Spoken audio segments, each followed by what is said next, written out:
Okay. Is it on? I think it's on. I think I think this time it's going to work. Can get this stream. This is the most obnoxiously placed window. Tools. Where the heck? Where the heck is my frickin' Windows, my docs? What is this? Title? Stream information. Get that out of here. Okay, alright. I'm back. Hello. Hello, everybody. Is this thing on? I see I'm in like the bottom right corner of the frame here a little bit. I could adjust it, but if I touch that camera, if I touch anything, this whole thing, this whole setup could just explode. It could all come collapsing down. This is, oh my god. Ugh. But it's working. You can, does the mouse move? Oh, thank god the mouse moves over there. Is my laptop being powered? Yes. That was one issue. You see, it wasn't, it was plugged in, wasn't getting charged, wasn't the right plug, even though it fits into the slot just perfectly. But we fixed that. We fixed the audio, right? You can hear me now? You can hear me. Woo! Fixed that. The camera and the game is on at the same time. You have no idea, because I'm using the H60S Plus from Elgato. All right, you wanted to see games get played, but no, this is just my therapy session now. I have an Elgato HD60S Plus for capturing a separate device, because I'm downloading your random crap off of Itch.io, right? And I'm not the games you made. I'm talking about, the scammers, the scams that people upload all these random game jams. I don't know what's going to be in some of these things. That's why I have protection. Always wear protection when you're going into downloading scary things off of itch.io. That's what my parents told to me when I was a wee boy. And so I do. I have a different laptop, so I'm using an HD60S Plus, but then the camera is an Elgato Facecam. But you see, both of those are display devices that use Elgato's same USB serial bus and data pathways. So they don't like to be active at the same time. So they have to be plugged in a certain order to certain different USB outlets. You try and plug them into a USB hub, that ain't gonna work. That ain't gonna fly. And you try to plug one in before the other, no, you gotta, it's crazy, but we're here now, and that's what matters. You're here now, and, whew, okay, all right, I got that out of my system. Thank you so much for coming. Here we are. It's welcome to the Imaginary Game Jam 2025. Oh my god, I closed the one window. I didn't even update the name of the stream. This is how professional I am. This is not the UWT Tri-Campus Game Jam. This is the Imaginary Game Jam 2025. Heck yeah. Fix that. Okay, alright. Name of the stream, fixed. Audio, fixed. Facecam and game screen, fixed. Laptop power, fixed. You need an IT guy. I agree. Are you offering? Please help me.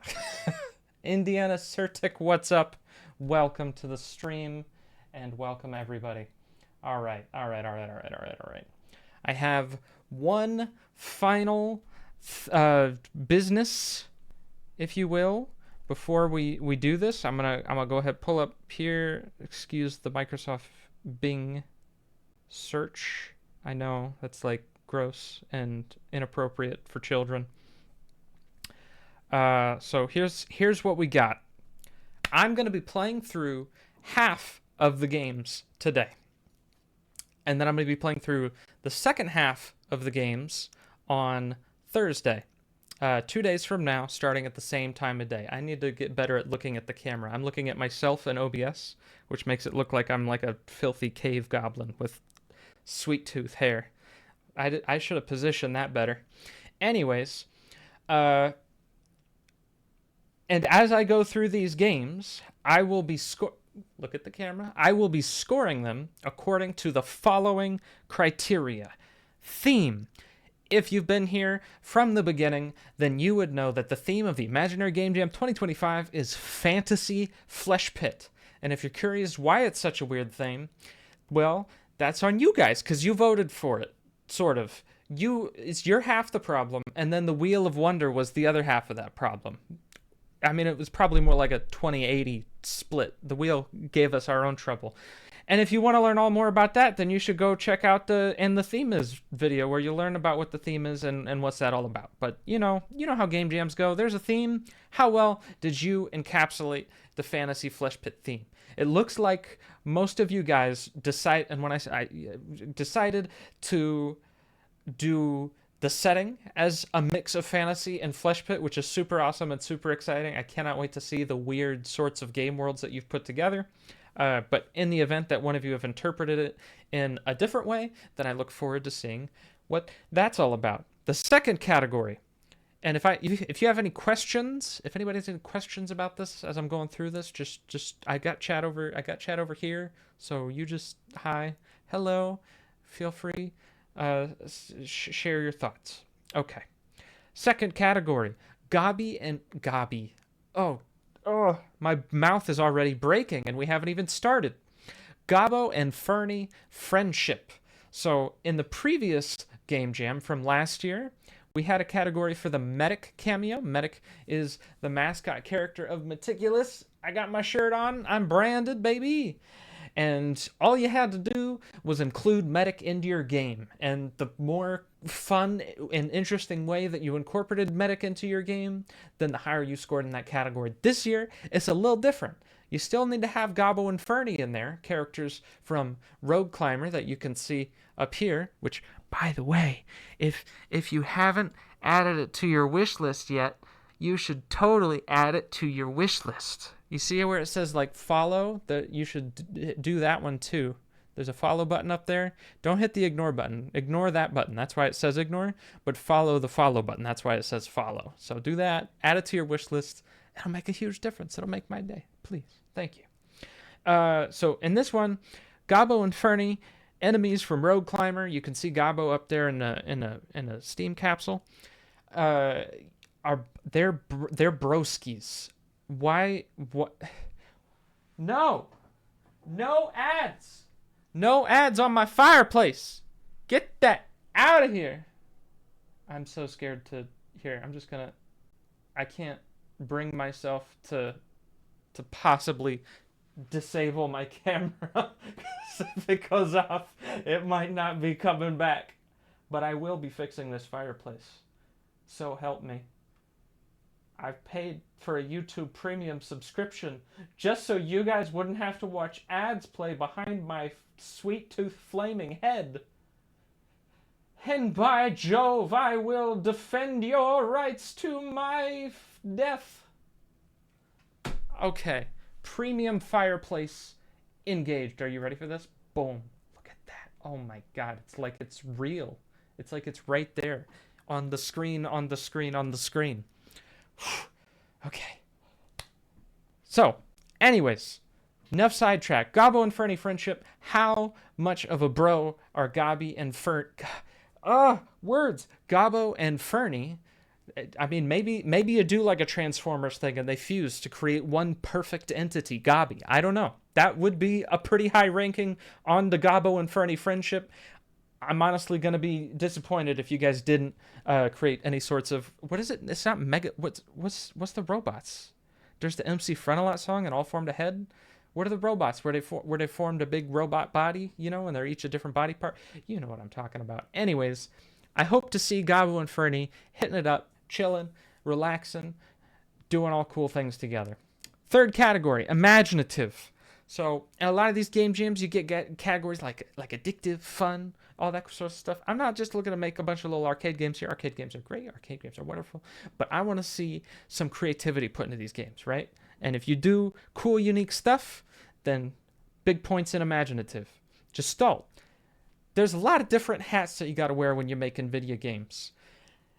You got arts, you got music, you got sound effects, you got character designs, you got narrative, you got all this different stuff that comes together to make one wholesome experience. And so if you're good at all those little disparate things that all come together to make an amazing video game, that's what the Gestalt category is all about. And then because we like to keep it lighthearted, family-friendly here for this game jam, we got the funny category. So we're going to be laughing, I hope. I hope, you know, let's see how good your stand-up is. And lastly, a category that I will not be talking about at all today is the community scoring, because that's on you guys. That's right.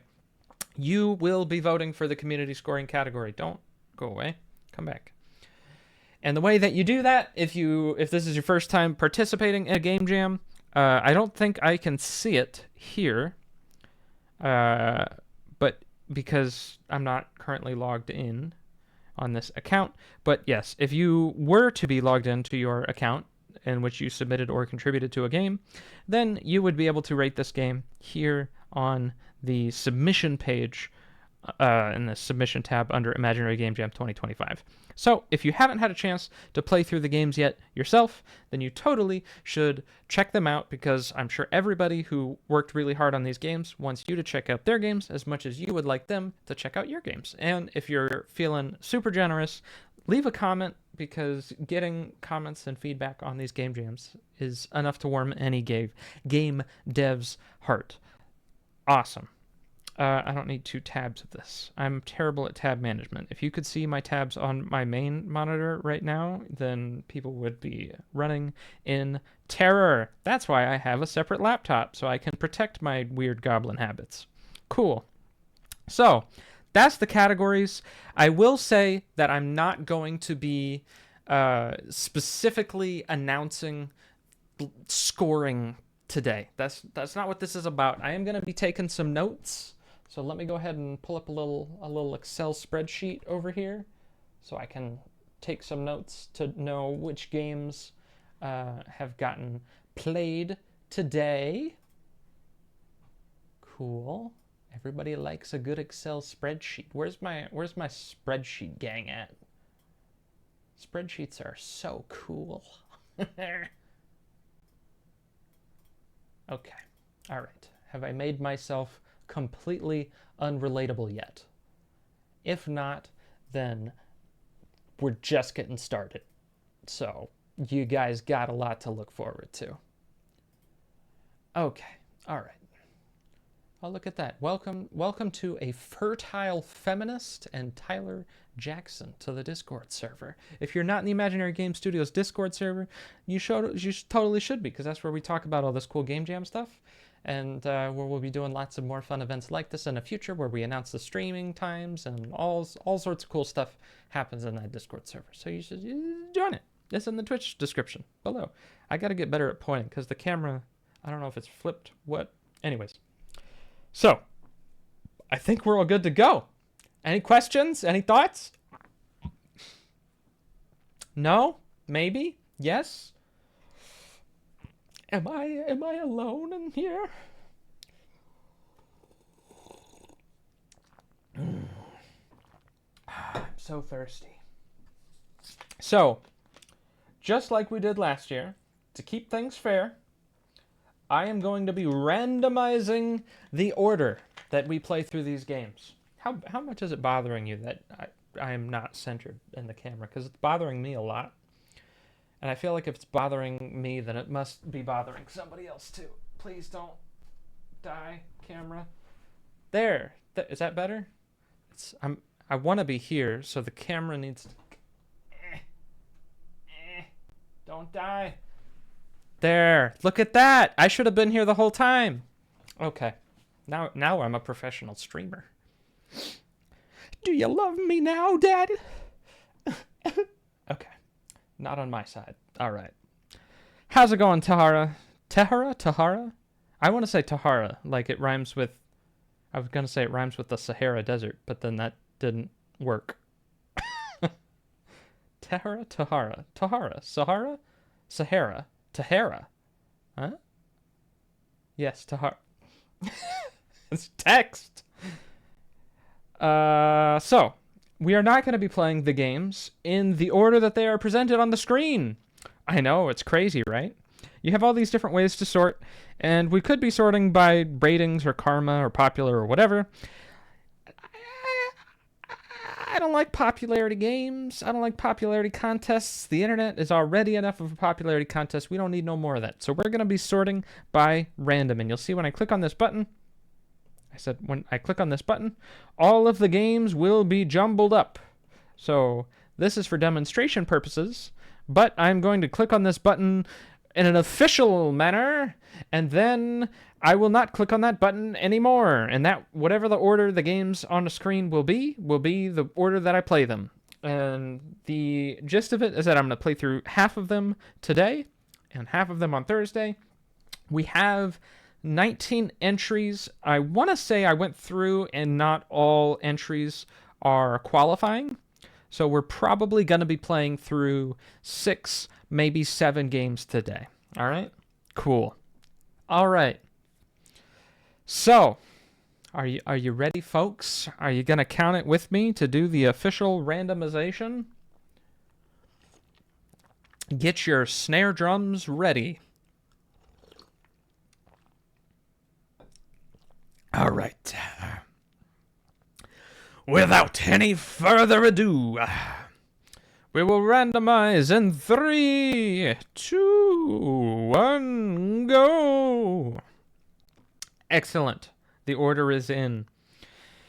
So, I'm going to be honest, I don't specifically remember which games are genuine games and which ones may not be valid. So, we're probably going to go, we're going to start up here and we're going to go through, we're going to play 6 or 7 games. And then when we get to a good stopping point, then we will stop. That's how this works. Make sense? Cool. So, first up, we've got Sticky Steve from J.A. Tat, which, if I recall, was the creator of Faceless Few from last year, who I want to say won Most Imaginative? It was one of the category tops, but unfortunately, I don't know that J.A. Tat was able to finish and submit their game in time. So, J.A. Tat, if you are out there listening and you do have a build that you want me to play, then totally drop a link in the Discord, and we will check it out. If not today, then on Thursday.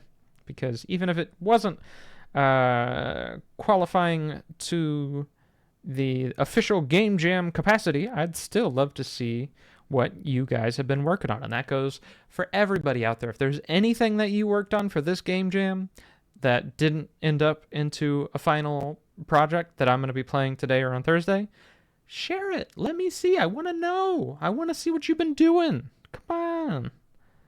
It's awesome. I love it. This is the best part, I get to see all the cool stuff that you guys have been making. So don't hide it. All right. So, Sticky Steve will not be I do like that character and his little sword though.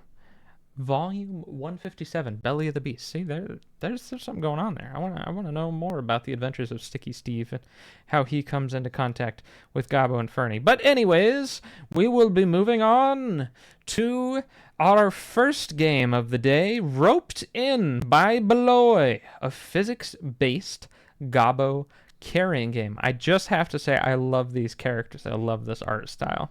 This is like modern art. This is like I would imagine this on like ceramics at like a Williams Sonoma on like plates that they would like put this out for like spring, and this would be like what you would serve all of your charcuteries to your mother-in-law when they come over for spring break. I don't know. You know what I'm saying? Do you see what am I crazy? I mean, yes, of course I am. But anyways, okay. We got lots of comments here. In general, I'm not going to be reading the comments because I don't want spoilers. I want to go in blind. But if there's important stuff in the comments, like there's bugs or soft locks or just basic instructions or anything that I should know about, then please chat, take a quick look through the comments or whatever if you haven't already, and let me know what's going on. Also, I have a list of games downloaded And I just want to double check that this is not one of the games that was suggested to me to be downloaded, roped in by Beloy. It does not look like it. So we should be good to play it here. But I will go ahead and read through the Game Jam page. Use full screen mode for best experience. Gobbo is imprisoned in a flesh pit. Hate when that happens. And nobody knows why. Well, you voted for it, so I know why. Furny decided to do what he does best. Dive in head first into the danger and think of consequences later. As someone needs to clean up Gobbo's mess. That already character appropriate. So, chef's kiss to that. Will Furny's rescue attempt succeed? Also, I love this background. There's a very... Normally, you get like Christmas vibes because of the green and red. But with this specific color palette, I'm getting watermelon vibes, and I love it. You control Furny, who can fly using his fiery afterburner, while Gobbo is hanging on a rope. Side note, and everybody know you gotta cut the rope, because that was a great Flash game back in the day. Dangling and making things hard for Furny like he always does. This mission for Imaginary Game Jam 2025. The themes are fantasy and flesh pit. Controls up arrow, okay, and left and right arrow. Hope you enjoy the game. Feedback is appreciated in the comments. All right, let's do it. Now watch the audio here break too. I'm gonna lose my mind. If this audio doesn't work, I'm gonna scream. I guess I don't know if all of these games will have working audio. If they do, kudos. If they don't, no big deal. I guess I should have like loaded these up first. But this just gives me more time to talk to you guys. Hey, all right. We got some music. Are you hearing the music?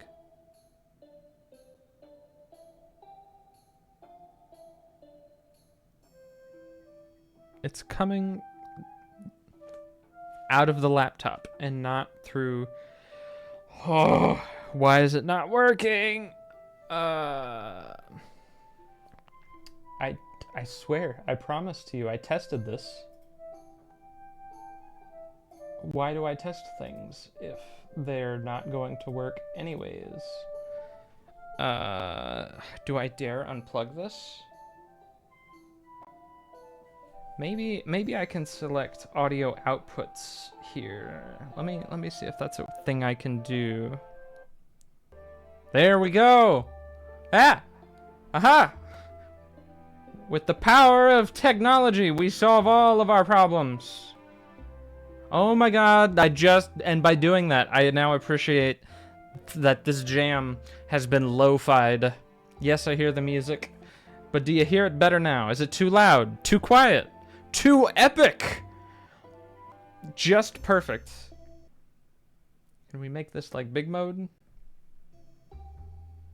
That might be as big mode as we're gonna get. What if I do this big mode? No, why are there two big mode buttons? Does anybody know? Because I don't know. I'm a Unity developer. I should know these things. You got the characters, you got the logo, and you got me roped into your game. So let's check out the credits here. Oh my god, he's got screen transitions? That's big Gestalt points right there. Big Gestalt points. Credits. Programming, art, narration by Beloy. Ending song by me. BGM, Lumpy Rolling from Sorry BGM. And On the Road. All right. It's been a while since I've heard this jam. Let's do it. Use the arrow keys to fly. Try to take it easy and keep Gobbo and yourself balanced. Use the throttle in bursts for better control. Also, what is this jam?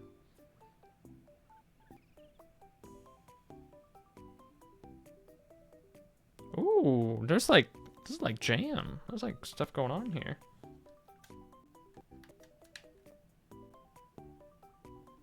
So I do have a controller here, if any games benefit from having a controller. This game did not mention controller controls, so I'm going to do my best with the arrow keys, see how we do. If it don't do, then we'll try the controller, because it did look like I was still able to move around a little bit there. We have press escape to go to the main menu, checkpoint. Oh my god. I get to lift Gobbo up out of the meat hole, which is something I never thought I would say. Oh my god, he's swinging around me. Patience, I will answer all of your questions. Good luck on the rescue mission, Furny. Do I have fuel? Oh my god, Gobbo touched the meat. This Gobbo is a vegan, apparently. I guess maybe all Gobbos are vegans if what they eat are treffies. Are mushrooms? I assume mushrooms are mushrooms vegan? They have to be. Right? I mean, it's technically a living thing. What am I saying? I don't know. Collect all treffies using Gobbo to unlock hardcore mode. I'm going to play it first in regular mode, and then I'm going to see how much, oh my god, how much harder the hardcore mode is, because I'm going to need, there's already a little bit of a learning curve here. Gobbo got caught from stealing trophies from a certain lady. Heck yeah, we got checkpointed. Now, do I want to go down here? I don't think I wanted to come down here. We're breaking free. We're breaking free, Gobbo. Come with me. Fly away to victory. Woo!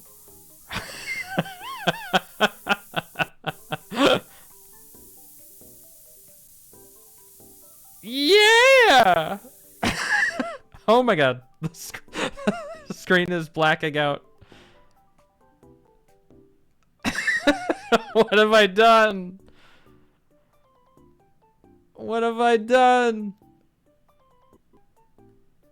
Oh no. Okay, alright. Maybe we want to restart this. I don't know if I don't think I'm gonna find land again. Alright, that's totally on me. I accept the responsibility and the consequences of my actions. Let's try that again.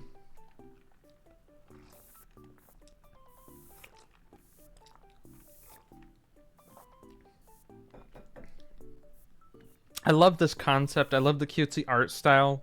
You know, one of the things that I was afraid of with the Flesh Pit theme was just how freaky some of these games might get. And don't get me wrong, I am excited to see how freaky some of these games might get. But this, like, the cutesy music and art style...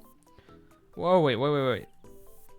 Collect all trophies using Gobbo. Oh my god! To unlock hardcore mode. Oh! Okay, so I misunderstood. I thought that by picking up that trophy, I would be entering hardcore mode. But no, hardcore mode, I have to unlock it. So then I will go ahead and go for all of the trophies. Uh-oh. We have a problem. Oh god. Okay, alright. We're good. Did it remember that I picked up that one trophy? Do I have to go back for that? Because I picked it up after the checkpoint? No. Okay. So it did remember. In fact, Can we pro gamer here a little bit? So I hit the checkpoint after picking up that trophy, so will it remember? Oh my god! Will it remember that I picked up that trophy now? Hey, it looks like it does. Apparently, the lady was the mayor's mistress. Oh my god. The mayor was not happy with Gobbo, you know? Gobbo got the magic snout on there. Oh my god. The game is punishing me for my indiscretions.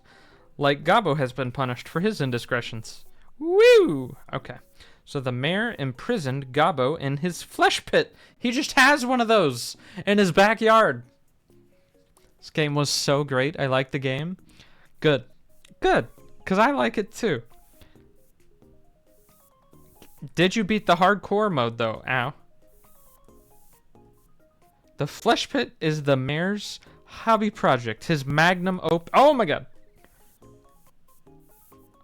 his magnum opus. You know, some guys, some mayors, they have like basement train sets. Other ones got giant flesh pits. At least he has a hobby, unlike you and me. Oh my god.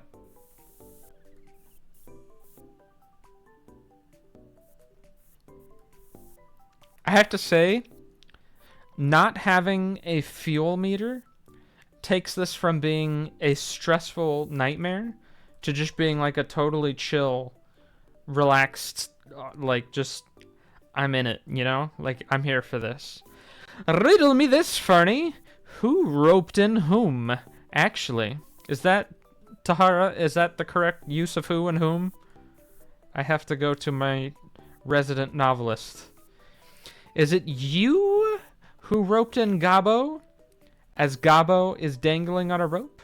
Or is it Gobbo who roped in you in his shenanigans? You made it. And I'm dead. I definitively did not make it. You don't get to tell me when I made it, game. I tell you. It's nice knowing you, Fernie. Take care. Now, wait a minute. Hold on.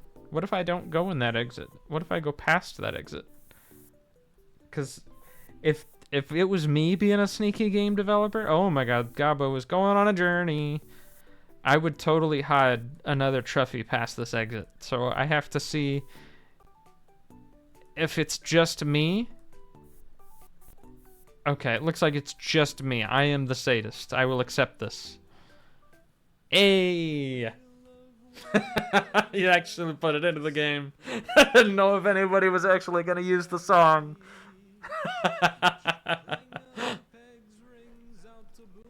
I think it's correct grammatically speaking. Who and whom are very hard though. I mean, that's like 8 out of 10 English difficulty at least.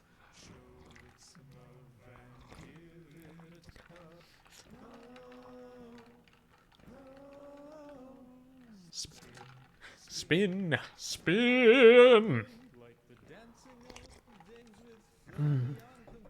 I could just be a real sadist and just leave the game on this screen for the rest of the stream. I don't know what would be the problem with that. Anyways, after getting out, Gobbo immediately did a gobsy whoopsie. I love that. I'm stealing that. By eating some suspicious mushrooms and mistaking them for truffies. Getting high and jumping back in the flesh pit.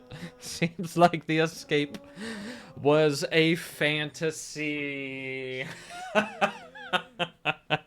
Alright. I will allow the theme being used as a dad joke. A+. Press F for Fernie.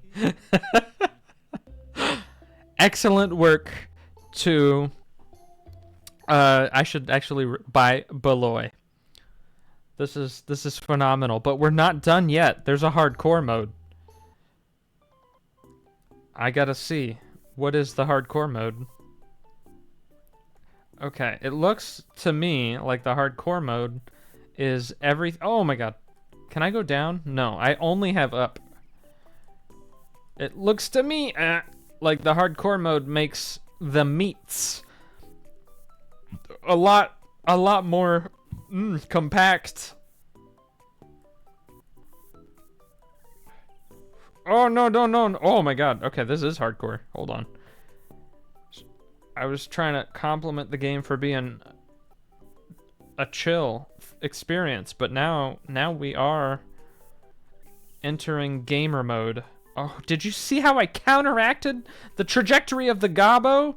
Oh, and I pull him down and then up and around. Oh, and I hit the bottom. What a scrub. I'm terrible at video games. I totally see, like, openings. Maybe it is actually easier to go this way. Yeah, that's the way to do it. That's much easier. Don't you dare, Gobbo. That ain't no trophy. Now we just gingerly plop down on that there checkpoint. Come on. No. Oh, okay, all right. Settle down. Settle down, Gobbo. Settle down. Oh, we're gonna go. Ah!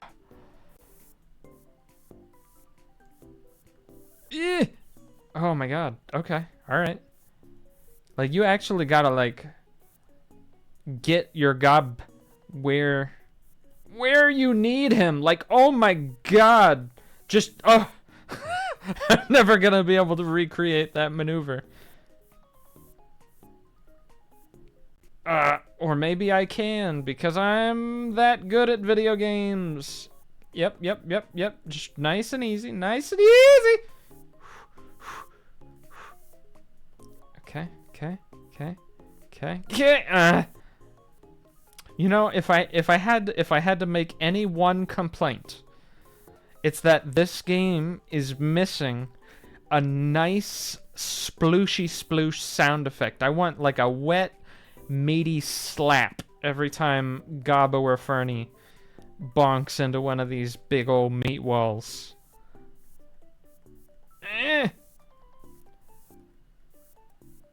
Okay, come on. Alright. I'm not giving up on this. I feel like we're making really good progress. Oh, see, it's right. It forces you to go left and then stop, which is going to swing Gobbo directly into the meat walls. Did you guys beat this on hardcore mode? Has anybody beaten this on hardcore mode? Oh my god. I will say I really appreciate that Gobbo and Furny are not like physics spinning.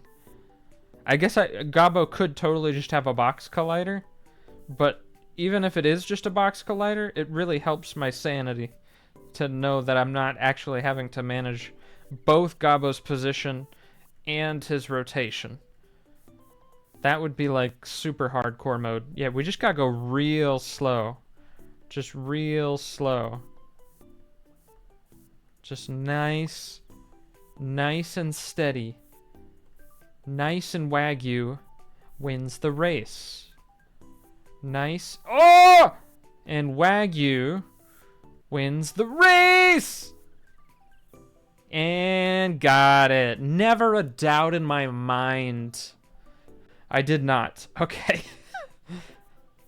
Exit is up. I got that. Thank you, game. I mean, I would genuinely lose it if it told me the exit was down and the exit actually was just like right beneath the start.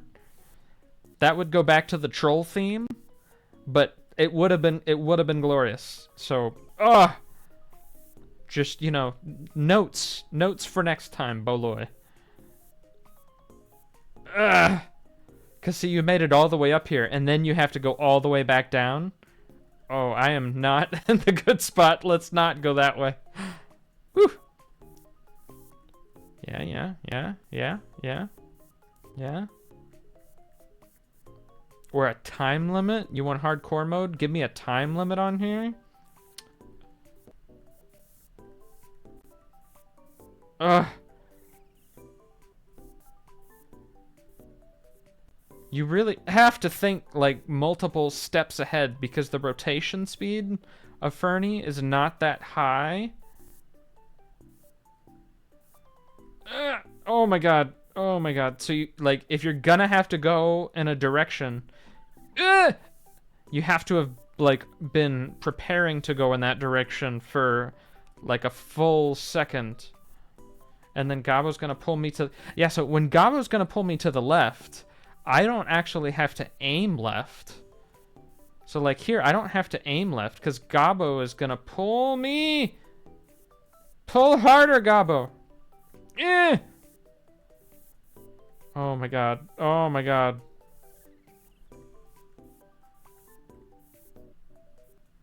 Oh, no, I don't like that. I don't like this. Oh my god.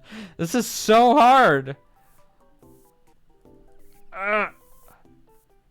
Did the developer did Beloy, are you out there? Did you beat this? I need video proof. Because that part right there is so hard. Because now he's going to pull me down. Oh, I went too far. I went too far. Okay. I kind of like that technique. Oh my god. Because I can sling a Gobbo. I can sling him up and then catch him so that we don't really get a whole lot of left-right momentum, you know? Like this, the catch maneuver. Look at that, I caught him. Oh my god.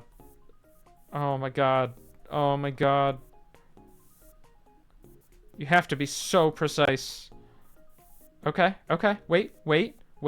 This is the farthest I've ever made it. This is the farthest I've ever been. Come on. Gobbo, go to the right. Go to the right, you little green man. Come on. I need an opening. There we go. There's my opening. Set me free. Take me away. Woo! Oh my God. Okay. Whew. That was like intense. But we did it. All right. That was Roped In by Beloy. Now, let's go ahead and check out what some of these comments say, because it looked like people were leaving comments in here. This is so cute. It was tough, but I beat it. Thanks. It was originally even harder. I just uploaded the final version of the game, including the old level as an unlockable, in case somebody wants to give it a try. Okay, so the hardcore mode, it wasn't the hardcore mode. The hardcore mode was just the mode. But, Beloy, you made a very smart decision. It said that was quite challenging, because I don't think a lot of people would have been able to make it to the end of the hardcore mode if that was it. So even if just the story mode is a good practice session to get you in the mindset that you need to be to play that hardcore mode. But I had a lot of fun with that. Cute game. I like that you worked in a storyline, and I'm intrigued to learn more as to why Furny got caught up in Gobbo's shenanigans. Difficulty's pretty hard. I definitely think the checkpoints could have a larger range. Also, I made it like halfway and then wanted to pause and actually I took myself to the start screen.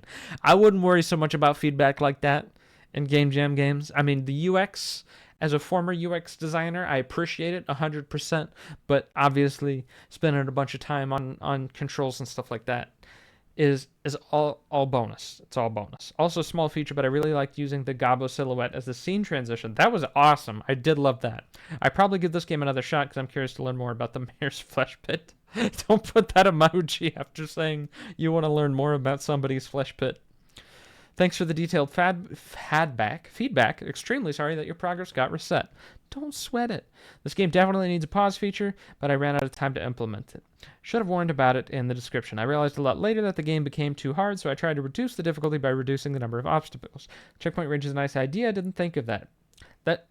There's a lot of opportunities to tweak difficulty of your game, so it's really good to think of different directions of difficulty other than just making enemies have more health or whatever. You can unlock by collecting all 4 trophies. I love that too. I included that in case somebody wants even more challenge. I'm not going to back down from a challenge. Me? A professional gamer? Legit clapping. Thank you. Once again, thank you for the feedback. What a gentleman. Beloy, he's just showing everybody up here with his etiquette and his status. This game was great. I loved how the story was written on the walls, so you almost had to keep going to find out more. That's awesome. That's a great way to do it. I'm definitely the one who was roped in. Oh, that's good. Love how you used the song at the end. Hilarious and a nice touch. Couldn't resist putting the song at the end. I'm glad you guys enjoyed the song. Our concepts and gameplay are quite similar, but I like your rage game idea more. 5 out of 5 for effort. It will take me a while to complete this hard AF game. Sunglasses. But did you beat it, Crude? Come on. You want to even put your gamer's score where your mouth is. Let's see what your time was. What are your splits? Thanks for playing. Difficulty's actually toned down. And I in case some madman wants to play it, I am that madman. All right. There we go. Roped In by Beloy. A very, very strong opener to the Imaginary Game Jam 2025. I'm very impressed, Beloy. That was a lot of fun. Thank you so much for choosing to participate in the Imaginary Game Jam 2025. I hope you will stick around in the Discord for all of our future events. Oh, couple things to throw in there.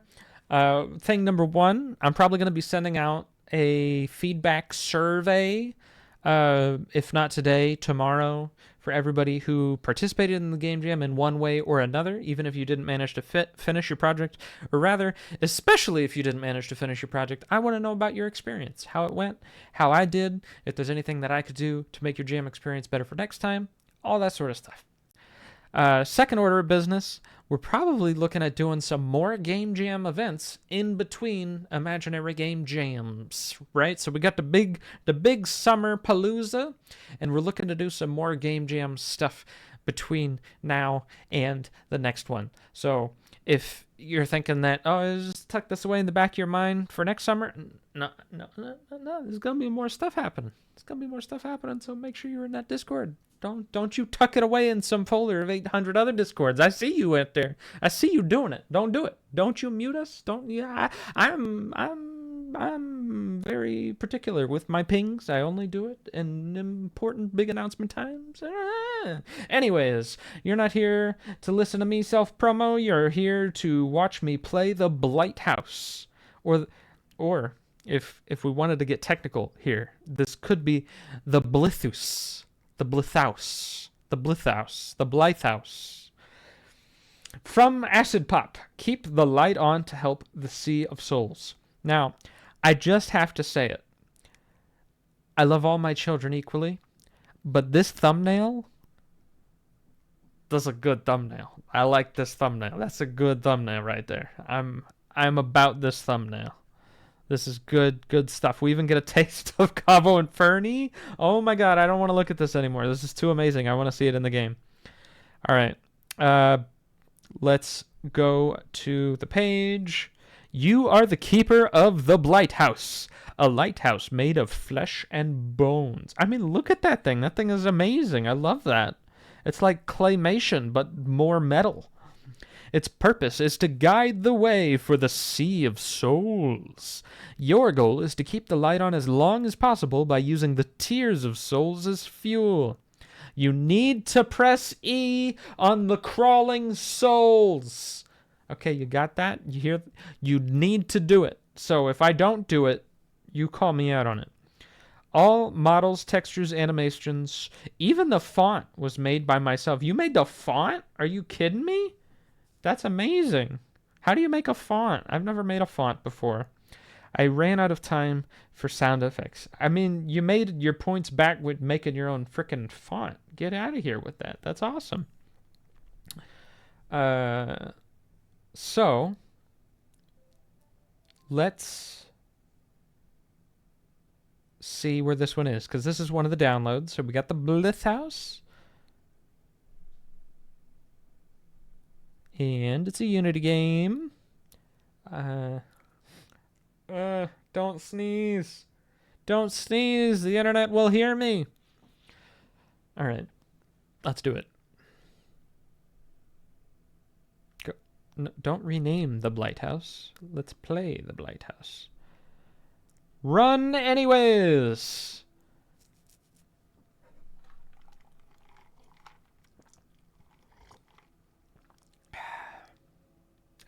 Is it running anyways?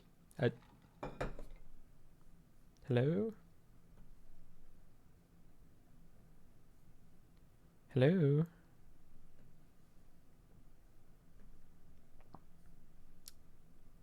Hello? Are you in the background somewhere? No.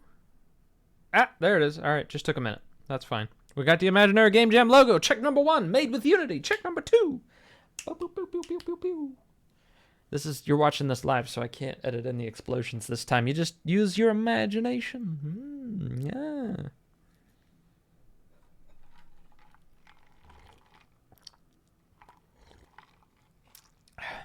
I didn't say anything about controls. So I don't know what I'm going to be doing here, other than pressing E on the passing souls. I remember that. So it's a keyboard game. All right, we're in. See, the all caps helped. I love this effect too. Is that a sprite? No, but there's actual lighting going on too. That's sick. And the eyeball in there? Is that the asset pack eyeball, or did you make your own eyeball? Let's find out. Do I have to do the Gobbo voice? Do you want me to do the Gobbo voice? I'll try it. I'm going to try the Gobbo voice. And obviously it's not going to sound the same because it's not processed. And we'll see how long my throat and your ears can take it. All right, we're almost there. In case you've forgotten why we're out here, I'll give you a quick reminder. I have to take a second to just gush on everything that I'm looking at right now. This Gobbo design, that's incredible. The turning Furny into the boat, that's amazing. You didn't have to go this hard, Acid Pop. Okay? Settle down. And the Sea of Souls literally being so like, oh my god. That's amazing. Pikachu says stop. You are the new keeper of the Blight House, a big, fleshy lighthouse with a giant eye that produces light. A fleshy eye. What is an eyeball? What adjective is it? Is an eyeball fleshy? Would you say an eyeball is fleshy? Because I think of flesh as like skin and meat. Is an eyeball meat? If you ate it, would you stop being a vegetarian? Could you still be a vegetarian and eat eyeballs? I don't know. That's a good question. I don't know. Your job is to keep that light on to guide the way for all these lost souls. However, the eye requires tears from souls to stay on. To get tears, you have to turn the light off and wait for souls to crawl on the island. As they crawl towards the Blight House, approach them and milk their eyeballs. But careful not to let them get too close. Oh, baby. I thought things were gonna get weird. I didn't know that we were gonna go from cute little slingshot game to milking eyeballs. Excellent. Excellent. Otherwise, they will start sucking the tears out of the Blight House. Okay. Reminds me of the typically Furny is a silent. What's the word? What's a not the protagonist, not the antagonist, but the supportingist. He's a silent supportingist. I'll just give a Furny voice anyways. Why not? Reminds me of that time when we. Never mind. Shut it, Furny. Anyways, as I was saying, once you are done collecting tears, you can turn the light off, and all the souls on the island will crawl back into the sea. Just like that time you were crawling on your knees. Oh God, Furny, what are you talking? Oh no. Furny! One more thing. When you turn the light off, the eye will start to become consumed by the flesh. There is no way to reverse the damage, so turn the light off sparingly. That should be all, I think. And would you look at that? We're approaching the island. That was quick. I'm sure it felt much more painfully long to everybody that had to listen to my Gobbo voice. Just make sure not to crash into it, Furny. Shut up, you big green hairy pig, you. That is highly offensive to my kind, Furny. I am actually half aardvark on my mother's side. Whatever you say, snout boy. Oh, we're in. Am I in first person mode? Am I moving around? What am I doing? Am I playing Myst? Am I clicking? Am I on a controller? I'm on a controller, baby. All right, I'm on a controller. This is a first person. Oh my god, we're like playing frickin' Bioshock over here. Can I go into the Sea of Souls? I can dip my tiblets into the Sea of Souls. Can I check on Furny? Hey, Furny, how's it going? Oh, and Gobbo. Who am I? I'm a third guy here. They're just the boatmen. All right. Can I get up into the thing? Hello? Hello, hello. I'm running out of tears. I don't want to be running out of tears. Don't you take my tears? Hello? Commune with the eye. Can I do this with controller, or do I need to use keyboard? I may need to use keyboard for this. So what am I supposed to move around with? I can do this. I have run out of tears. So I can move and look with controller, but I have to use the keyboard to interact with the eyeball. Can I jump? Can I get down from here? I see Gobbo and Furny down there. I want to say, I mean, obviously, we're missing a little bit of music here. We're missing a little bit of ambience. But, oh my god, it's so hard to tell which one is up and down. This is a mood. This right here, this is a mood. Oh my god! Who the fudge are you? Hello? Alright.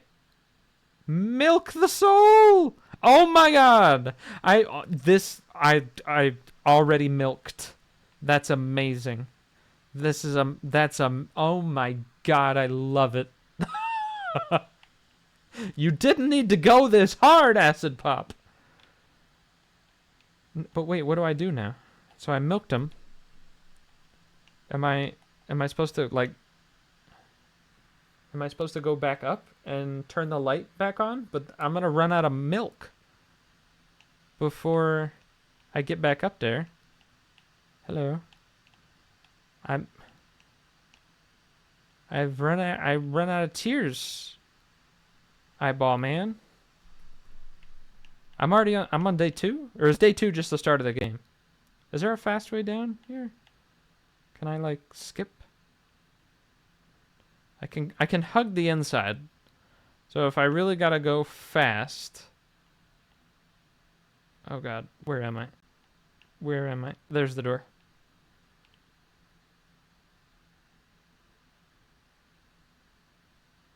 Did I miss an instruction here? Because I milked them. I milked those ghosty boys. I'm on day 3.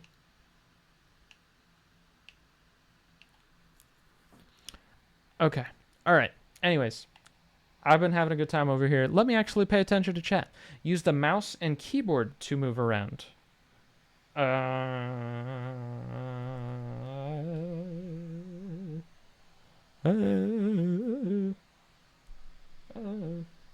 I can't seem to use the mouse and keyboard to move around. Is it supposed to be WASD to move? Because I can move on controller, but mouse doesn't seem to look, and WASD doesn't seem to move for me. I think you need to unplug your controller for the keyboard to work. Maybe I should read all of chat before I...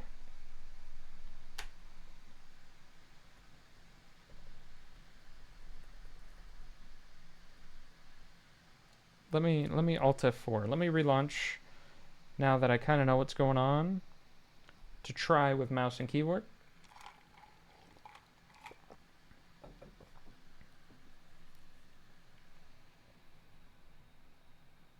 And now that I don't have to do the Gobbo voice, I'm actually going to read through this one more time to make sure I didn't miss anything.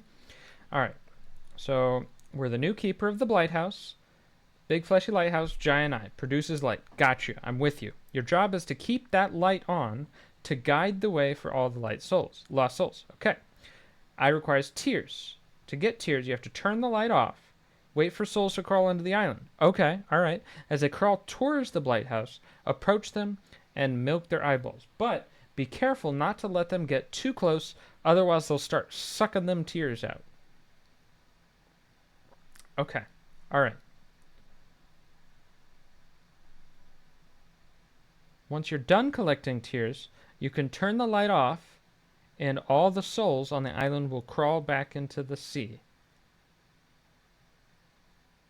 Wait.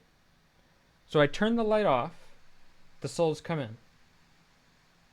I turn the light on to stop the souls from moving. I go down, I milk the souls, I go back up, I turn the light back off, and the milked souls that are not sucking on the Blight House go back to the sea. Alright, I think I got it. Just like that time that Gobbo was doing something that we won't get into. When you turn the light off, the eye will start to become consumed by the flesh. There's no way to reverse the damage, so turn the light off sparingly.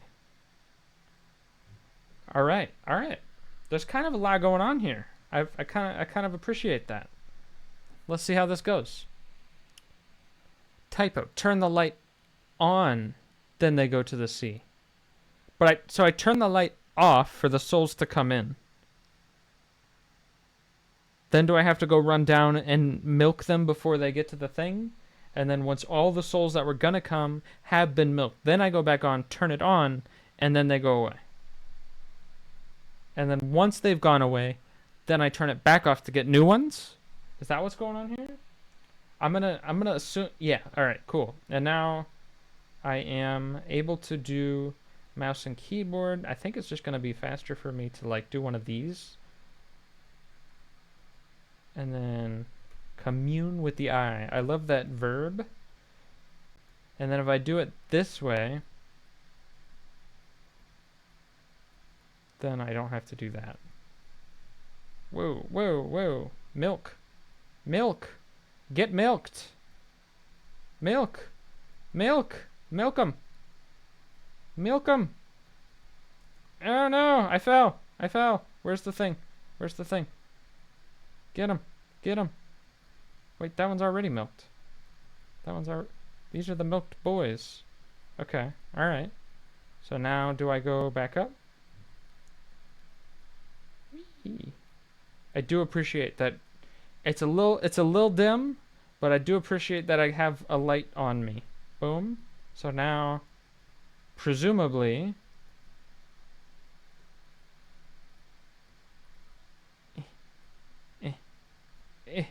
Am I hitting my head on the stairs here? What's going on? What? Oh, no. That's the bottom. Okay. So there's that. And then I can go up here.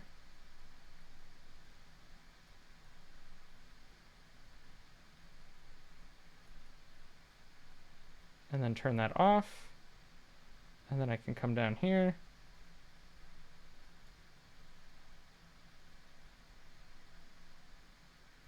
And then this is... Where am I? Why is my mouse being so weird? And then I get milked. Am I depositing him farther away? No. Okay, so carrying them doesn't matter. So once I am in the milking process, I can go back up the thing already.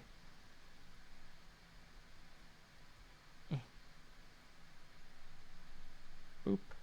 And then, can I see? Why is my mouse? Move, mouse, please! Mouse! Okay.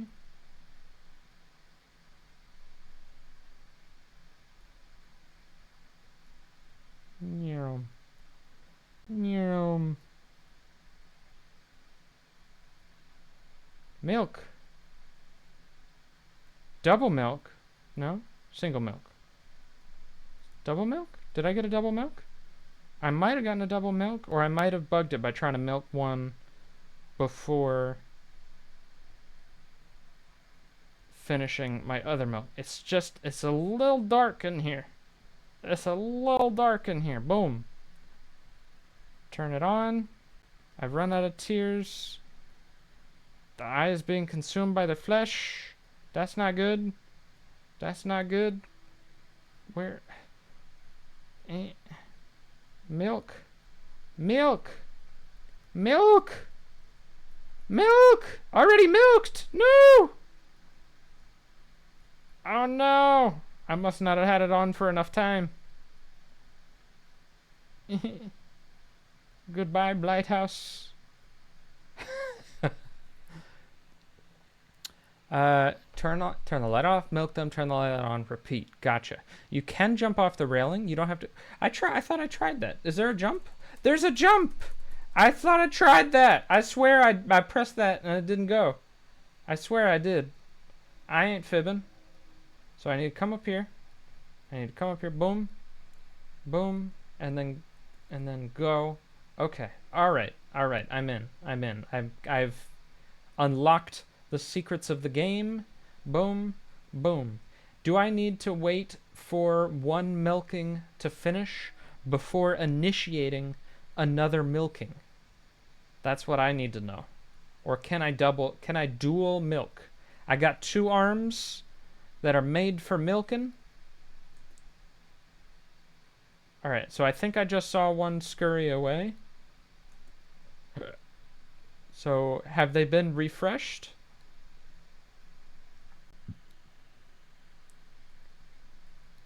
Oh, we're in it. We are in it now. I kind of have to remember where the up path is because it's so dork. Is it? Why is it so dork?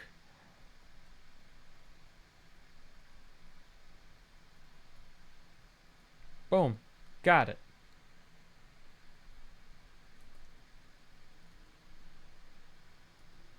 Did they go away? I think they might have gone away. Boom. Is the eyeball physically being eaten by flesh? Or is it just the health bar? It looked like there was something crazy going on with that eyeball.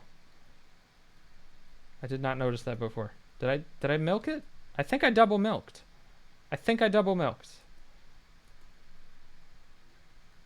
then we do the roundabout do-si-do technique for maximum lighthouse ascension. Commune with the eye. Come on. I think we're good.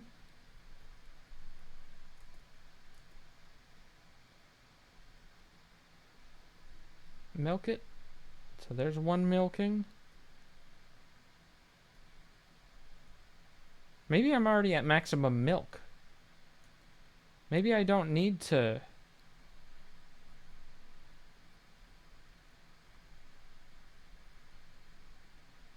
turn it back off so fast. You know, maybe I can like leave this on a little bit longer to buy myself some more time. Because that's, at the end of the day, that's the goal, right? To keep the lighthouse on for as long as possible.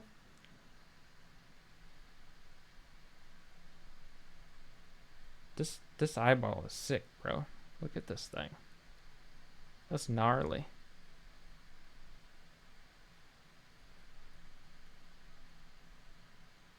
So now turn it off, right?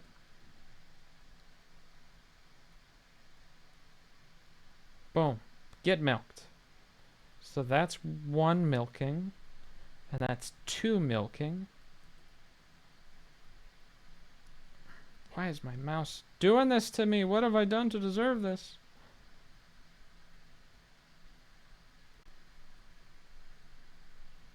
Please, mouse. Okay. Whew. Saved it.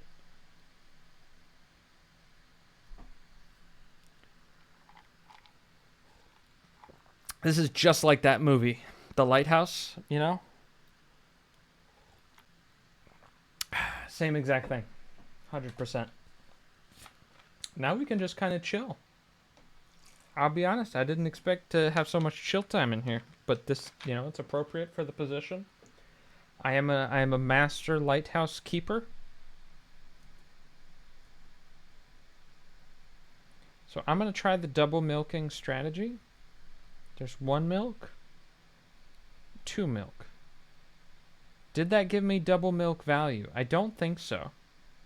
So they do both get milked, but I do not get double milk. Oh, can I make it back up in time? But we made it farther. We did make it farther. We have started to understand the game. We made it 4 whole days. I need to know, Acid Pop, how far did you make it? How many days did you make it? Is there a leaderboard in here? Oh, you even got the little soul down there. Is he down there because I played the game and like that's the soul that like I left there? Or was he always down there and I just didn't notice? But this is sick. I love this. I love the tone. I love all these assets are awesome. Your font is perfect. That animation of punching the eyeballs out of the thing and juicing it is frickin' sick. I bet it's good. It's good stuff. Let's see. Did anybody leave comments on this one? I wish I could play the game, but alas, I am on Mac. The art style looks amazing, though. They almost look like clay. Hey, I think I said that. I love it. Did you make these models yourself? Yep, made every single thing myself. That's awesome. How did you achieve the clay look for your models? I'm assuming they're 3D models. Sorry for all the questioners. I'm super interested. I've only done a little bit of 3D work and have yet to figure out how to produce stylized models. Mine always look super primitive. Don't worry, I love answering questions. I sculpted the fleshy parts of the lighthouse. The bones were modeled. The Furny steamboat I modeled in like 20 minutes, so it's pretty low poly. I use Substance Painter to texture the models. The crawling, souls, and Gobbo are drawn... Wait, the Gobbo is a drawn sprite? No, what? That wasn't a sprite. Am I crazy? Was that a sprite? Am I losing my mind? That was a 3D model, right? It makes no difference for the judging purposes. I could have sworn it was a thing. And the Sea of Souls is just a giant PNG I also drew. Well, Acid Pop, you are a frickin' legend over here, showing off not just your modeling skills, not just your drawing skills, but also your animation skills. This is good stuff. I love these character interpretations. This is awesome. Bro, I had a good and decent power PC. Guess what it's lagging in too? I didn't have any problems running it either. Seemed like it was totally fine to me. Dude, this guy's got an animated profile. I didn't know you could do that. I want an animated profile. But this is awesome. Thank you so much, Blighthouse, for your submission. I'm really glad to have gotten a chance to play it. And to you and to anybody else, let me know if I'm missing anything in these playthroughs, because if there's more cool stuff that I didn't get to see, I want to know about it. But yeah, no, this was super cool. And I, again, hope that you will stick around and join us for any of our future jam events, because I'd love to see just more stuff coming out of your imagination. This is awesome.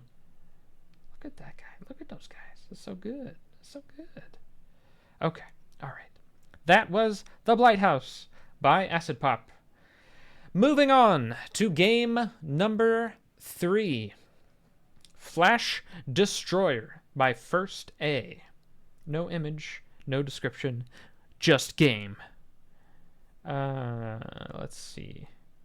Dive into a whimsical fantasy world in this fast-paced 2D pixel art platformer.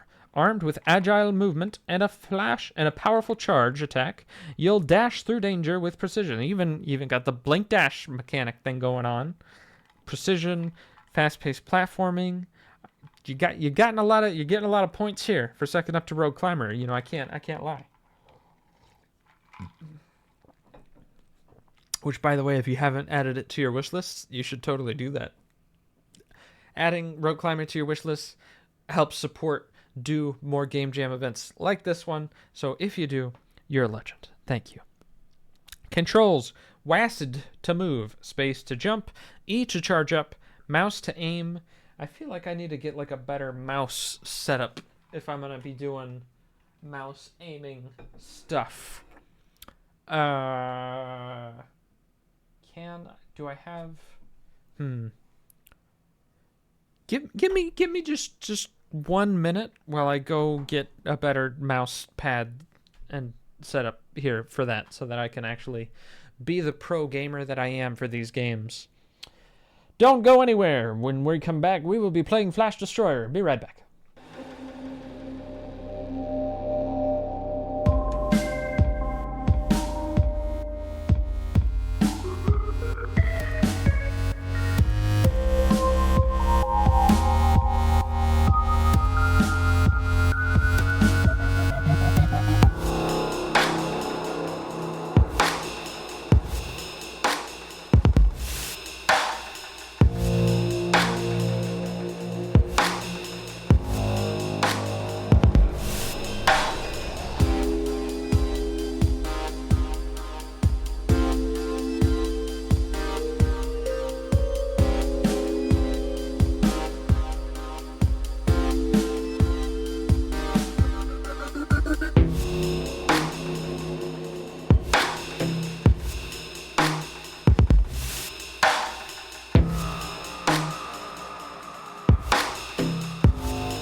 All right, we're back. Okay. All right. I have better mouse capacities now. Okay. All right. So, precision platformer, last move, space jump, E to charge up, mouse to aim. Mechanics: dodge enemies by dashing past them with your charge. Crush foes by ramming into them at full speed. Timing is key. Can you master the art of charge and conquer the realm's deadly challenges? Cool. All right. This was another one of our downloaded games.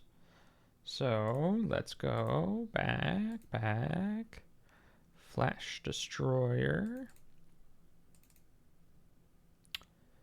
This Memo Rush, I assume. Launch the game. Ooh.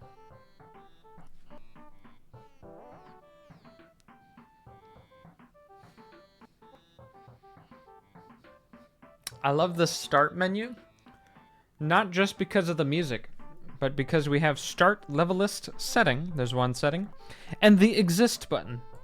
I feel like more menus should have exist buttons. Is audio good? Are we good on audio? Maybe sound effects are a little aggressive. I'm gonna tone those down a little bit. I don't know if is that doing anything? I don't know that that's doing anything. But alright. No big deal. The fact is, you got a frickin' main menu here. You got frickin' settings menu put into your game. Not a lot of Game Jam games make it to the settings menu, let me tell you that. That's frickin' awesome. You got a level list? That's a lot of frickin' levels. Alright. We got it. We're gonna have ourselves a good time here with Flash Destroyer. Let's see how it...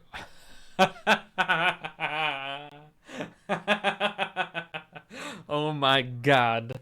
I love it. This is incredible. Can we just... I don't want to go next. I just want to sit here. I want to look at these guys some more. Look at them. Look at how amazing they are. This is incredible. I love this. Who was that? Who are you? Oh my god. No. Furny. He's gonna eat him.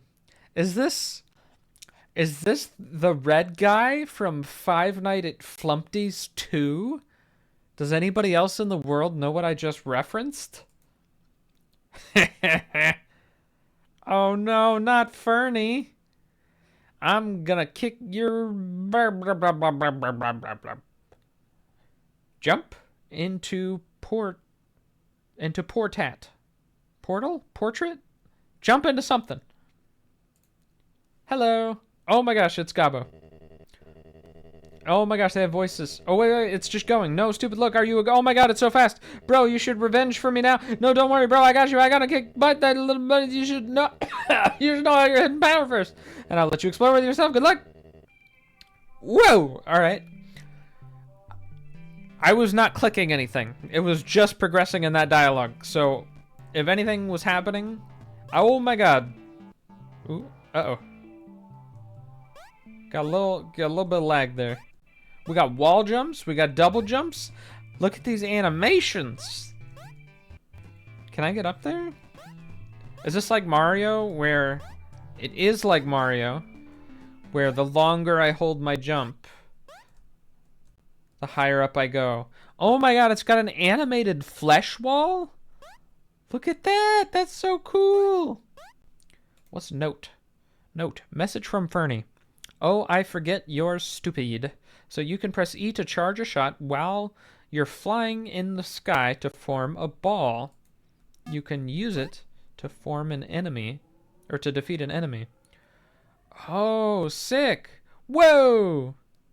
Uh-oh. Did I die? I think I died. Hello. How? I think you died. I'm a ghost. Are you oh, bro. Oh my god, it's so fast. And alright. Good luck. Who needs luck? So, obviously, don't charge up to maximum. Oh my god. Okay. We do not need to go. Was he just upside down for a second there? Oh my god. I do. Oh, okay. All right. I'm up here now. I'm vibing. I'm vibing. I can't skip this, but I also can't not skip that. Can I just, like, go through this myself? No. So I do have to do the charge thing to get through there. There's a thwamp down here. Oh my god, look at that frickin' thwamp. He's not gonna go back on me, is he? No, okay. They are one directional. Oh my god. Well, that doesn't look nice. Whoa, particles? You got particles in here? Is that gonna kill me? Do I have to, like, do something to dispel it? I don't think so. I think I'm just going. Alright. Oh my god, I fell. I am in the world. Sorry, this place don't want work. So thank you for playing. The time got me. Well, alright. We did make it through to levels... we made it through level 1. We got to see the controls. I love the character movement. You got freaking wall jumps and double jumps in here. You got freaking animated, like, freaking physics-based bridges in here. And you got a freaking charge-up Sonic Dash in here. There might not be a whole lot of content in this version of the game, but, like, dang. There's a lot going on mechanics-wise, and that's pretty cool. Can I get out of here? How do I can do the note. Maybe I can. I want to experiment one more time with the chargy thing before I move on. Or what happens if I go to level? There's a lot of levels in here. What happens if I go to some of these? Can I go to these? I can go to level 3. Which one's level 3? Oh my god! What have I done? Uh-oh. I don't think I'm supposed to be here.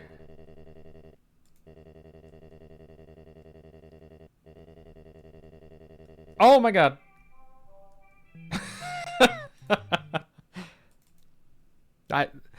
There's the makings of a creepypasta in here. Alright. Last time. I just want to play around with this little jump dash a little bit to see if I understand how it works.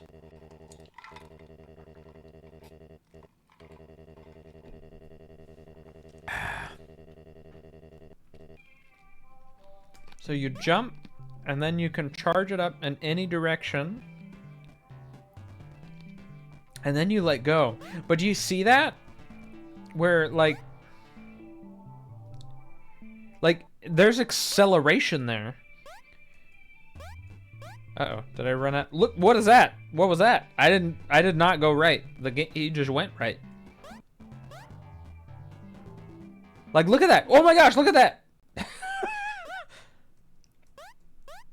I love how the character is off in a different direction when you double jump. I don't know if that was intentional or not, but I do. Oh my god, it's so fast. But alright, there we go. That's False Pit Fantasy Debug featuring Gobbo, Furny, and the red guy from Five Nights at Flumpty's 2. There's a blast from the past. Flash Destroyer.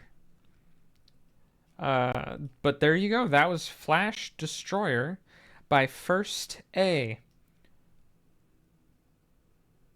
Game's not completed yet, but I see so much potential. The animation of the pixel art, you nailed it. I love that character. I love the way it moves. I love the way it feels. That's awesome. I love seeing the Pixel Fernie too. You even got a freaking like comic story at the beginning. That's super cool. Loved your beginning story. When Fernie was talking to Gobbo, it was almost too fast to catch that part. I think I read it by the 4th time I got through it. Of your drawings and animation though.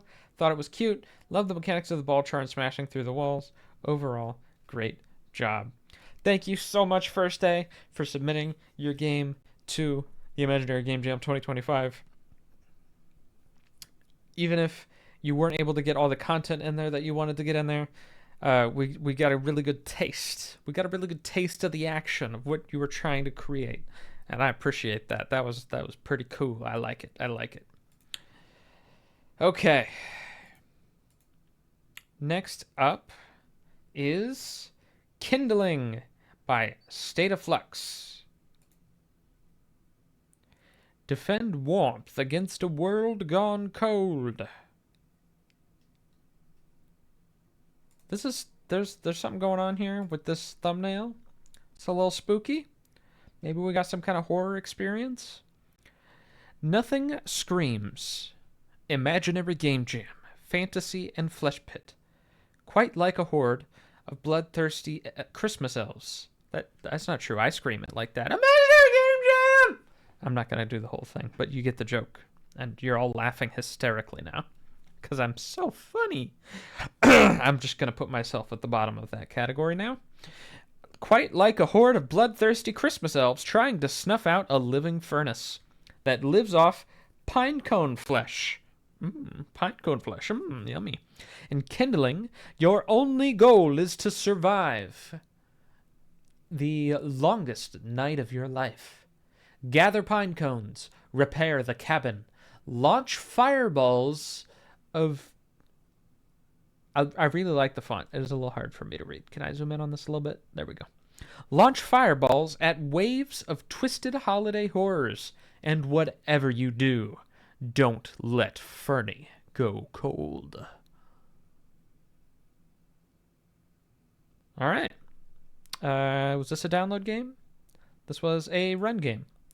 We will try and run it in the web build and see how it goes. See, this Unity game doesn't have the double expand box, and I may have broken it by trying to expand it before it finished loading.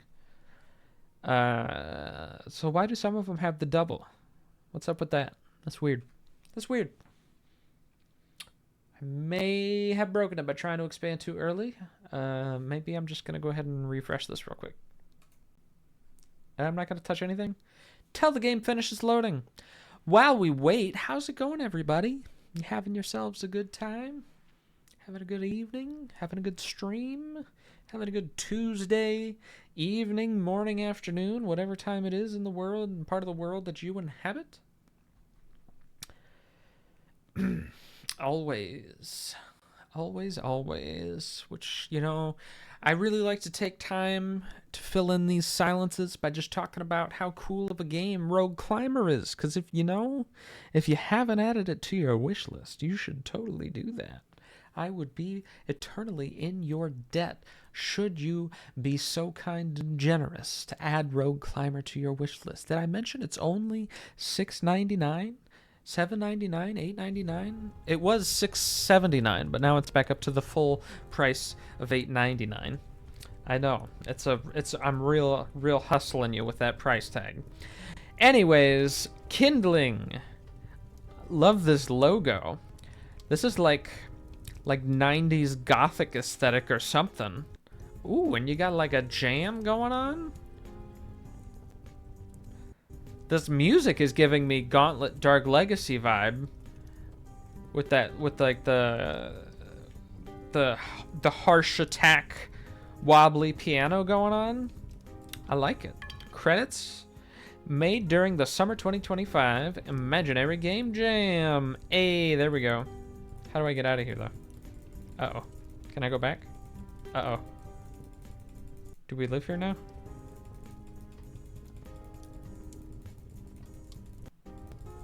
Maybe they expected me to go to credits last. Oops. I did a little, what was it? A gobsy whoopsie. It's scrollable. Oh, look at that. All right. Oh, I can go down too. Okay, all right. Lead developer, game design, programming, and art by Brady Mansk. Apologies if I'm not saying that correctly. Font Tree FTR, Fernanda Trejo. Defont I also have some fonts from there. It's a good website for fonts. Gentle Thoughts, Wind of Stories, Mystical Theme, Wintry Loop. There's like a lot of music in here. 4 whole songs? Dang. Stylized PBR Textures Pack from the Asset Store. Sick. You went... Look at all this... Look at all this stuff. Did you really get all this stuff in here? Thanks for playing. Holy crap, you got a lot of stuff in here. I am already impressed, and I have not seen the game. So, let's see how to play.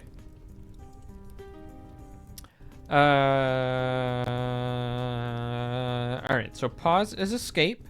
Move is AD. Inventory is arrows. Interesting. Shift is sprint. Space is used item. There's kind of a lot going on here. Basket.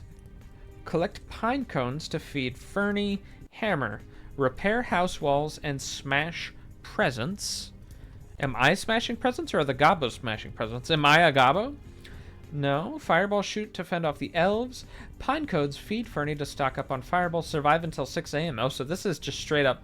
We are doing a 5 nights experience here. Let's do it. So I am a Gobbo, but I must be the good Gobbo and not the evil Gobbo. Okay, all right. So we are in the world of these them's catching games, right? I can sprint. Okay, I got one. Oh my god, look at that Furny. I just realized what that Furny looks like. Feed me, Gobbo. How do I attack? How did I attack? How did I attack? How did I attack? How did I attack? What was the attack button? Oh no, I forgot. I forgot. I have a brain the size of a pine cone. Oh, down? Did I do it? Right, so shift. Wait, no. Oh, spacebar? Oh my god, what were the buttons? Why am I so bad at remembering things? A spacebar gives me pine cones. Pine cone, pine cone. Did you hear that? I heard something. No, spacebar. Wait, didn't I just attack with spacebar? Oh no. What's the attack button? How did I do it? How did I do it? I'm sorry, Furny. No, see, now I did it. Wait, how did I do it? I did it with spacebar. Hold on. Wait a minute. I'm confused. Space. Oh, spaces use item. Duh. Okay, alright. So these are all the different items. And then I can swap between them with the D-pad, or with the arrows. And then use the item with the space bar. Do I have to use the pine cones, or are they just automatically used when I walk over Furny? So let's, oh. See if we can't. Oh. Okay. So I have one pine cone. 2 pine cones. 6. So. Okay. Alright. So, alright. I see what's going on here. So, I go to basket to collect pine cones.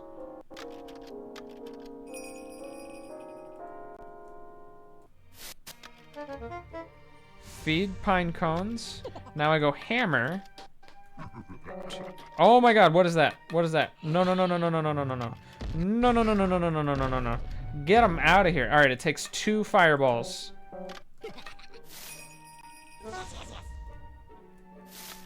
Fireball. Basket the pine cone. And then hammer the presents. Why can't I hammer presents? Hammer presents? Stop. Why can't I hammer these presents? Am I too close? Am I too far?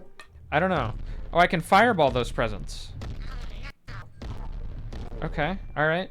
We're out of fire. I know you're hungry, Furny. 1, 2. Buckle my shoe. Hit those 2 presents over there. Get this pine cone. Get that pine cone. Get this pine cone. I think the fireballs are maybe an easier way for me to deal. Whoops. Oh my gosh. My brain is processing at maximum capacity right now. Boom, boom. Double fireball. Boom, boom. Why did that not die? Why did you not die?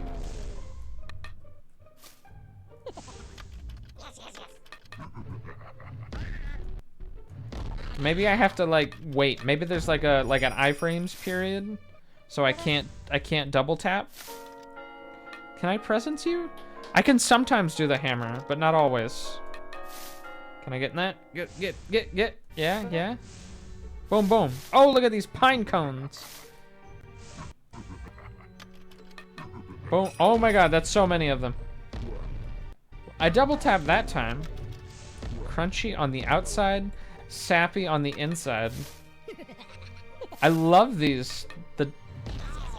The sound effects. This is like a full video game experience here. Like, you got all the features. This is not missing anything. This is only 3 a.m.? Oh my god.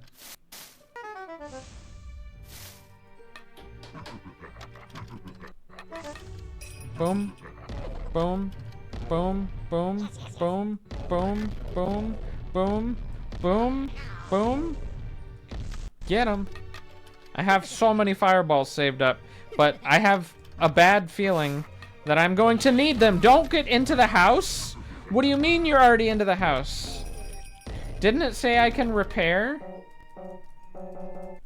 Can't I repair? Why can't I repair?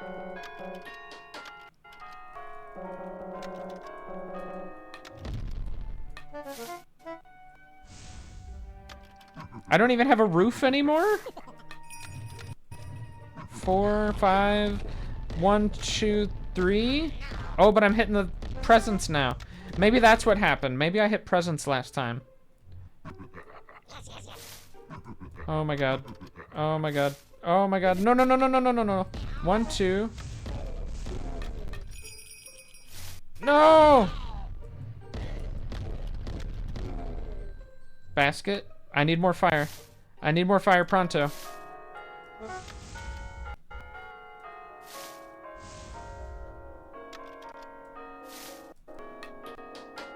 There is no time for destroying presents. There is only fire. Give me this one. Come on. Fall! Fall, dang you! 1, 2, 3. 1, 2. Oh my god, there's so many over there. There's so many of them over there. Boom, boom, boom.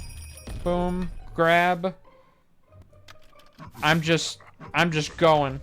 I can't be stopped. 1, 2, 3. 1, 2. 1, 2, 3.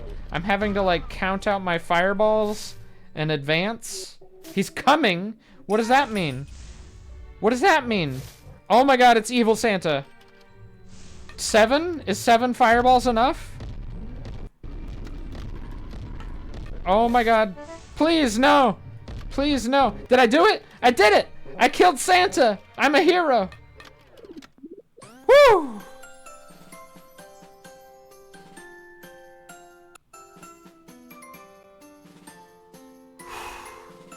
That was intense! Holy crap!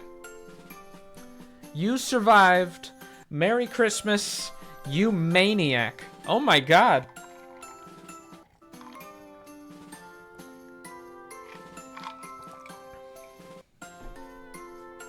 Wow. Dang. You have to equip the appropriate item using the arrow keys to cycle through. I figured it out! State of Flux, are you proud of me? I used my gamer instincts. But that was like the full Five Nights at Freddy's experience. Not in the mechanics, obviously, but in the, like... My brain was brushing up against maximum capacity as we got close to that 6 a.m. timer. One of the biggest challenges with a Game Jam game, especially, is getting the difficulty right. And like you saw with the first game that we played, that difficulty was perfect for me, but it might have been too hard for some people, too easy for other people. The difficulty here, again, was perfect for me. That was exactly right. I was exactly in the right position.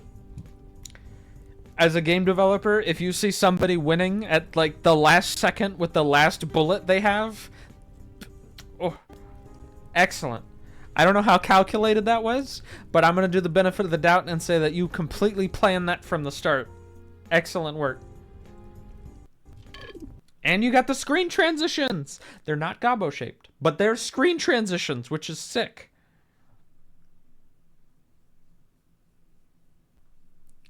Did I exist? Did I hit the exist button? Are we just in here now? Is this... All right, we're good. We're safe. Oh, did I close out the thing? Why did I close out the thing? Uh-oh. When did I close out the thing? I didn't mean to close out the thing. I did not plan on closing out the thing. Uh-oh.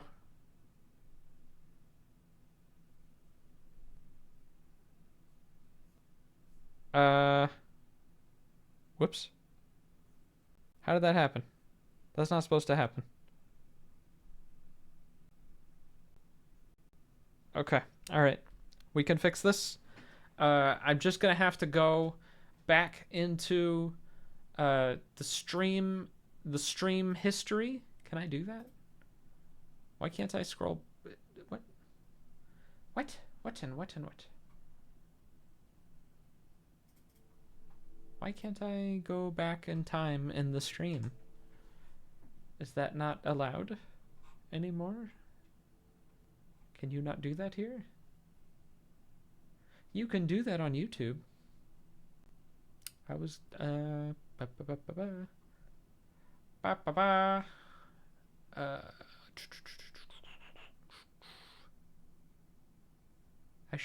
needed to screenshot the order of those games, but I did not plan on closing that tab. But I'm using the inferior browser, Microsoft Edge. Ew, gross. That's not even gamer branded.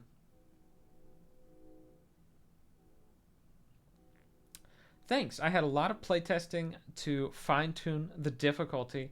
Glad you were able to meet evil Santa. Oh, he was evil? I just saw Santa and assumed kill on sight, you know, because what else did you use Santa? I didn't just meet him. I defeated him. You could even say I de-meated him. I unmeated him. But no, that was great. Why can I not go see? Am I like, you can clip, right? If I click the clip button, it will show me some component of the stream's history. But only the past minute and a half?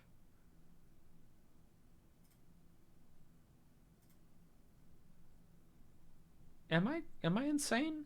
Are you not allowed to look back in time in a Twitch stream while the Twitch stream is active?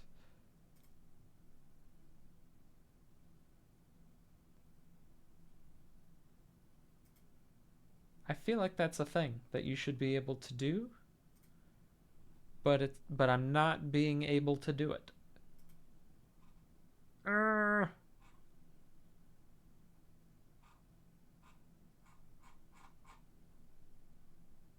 was just gonna go back and see the order of the games that were on the screen.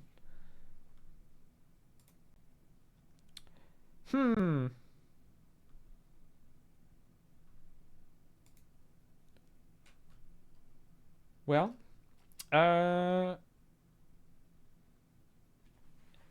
anyone remember the order? I'm sure nobody remembers the order. So, let's see, can I remember the order? We just did Kindling. That was in the top right. That means there was three other games. All right. In that case, I have no choice but to re-random it. Unless if you are in the chat and you knew that your game was going to be up next, and you were excitedly awaiting for me to play your game, in which case, please speak now or forever hold your peace. Were you one of the two games before Tahara Rose?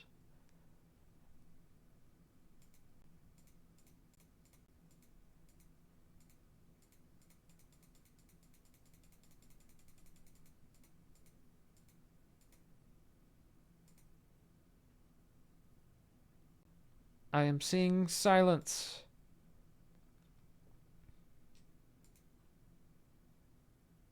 I guess I could have done it by submission order. Because at least then that's consistent. But I kind of like the random. I should have just taken a screenshot. Now we know for next time. Oh well. Alright. So, here's the deal. I know your game was coming up soon, Tahara, as well. So, you tell me. Would you rather me play your game now? Or would you rather me play your game first thing next stream on Thursday? Dealer's choice. I will let you decide. Otherwise, we will go ahead and hit the random button again. Once more in an official capacity. And I will take a screenshot this time, and then we will just proceed from there.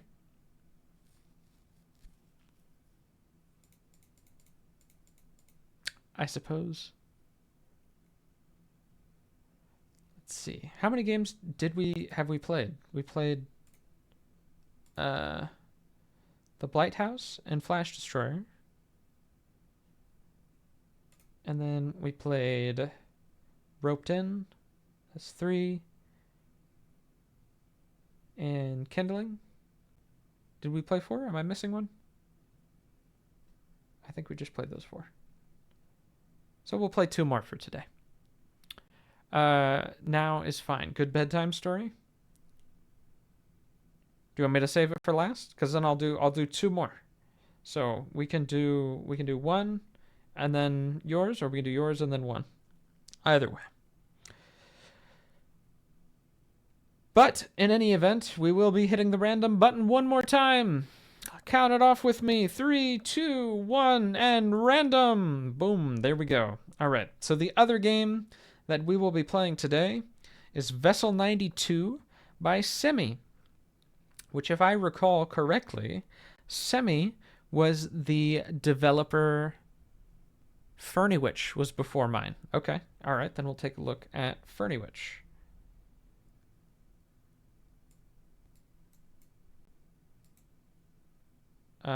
But before I do that, we're screenshotting this. Can I zoom all the way out? Yes, I can. Snipping tool time, baby.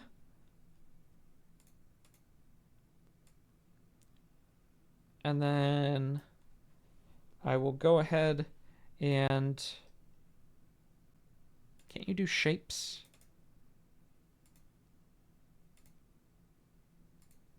Here we go. I can do emojis. We will star all the ones that we've played. So we played Kindling. Played Roped In. We played Flash Destroyer.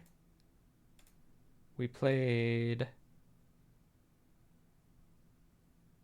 The Blight House. Okay. Then let's take a look at Furny Witch.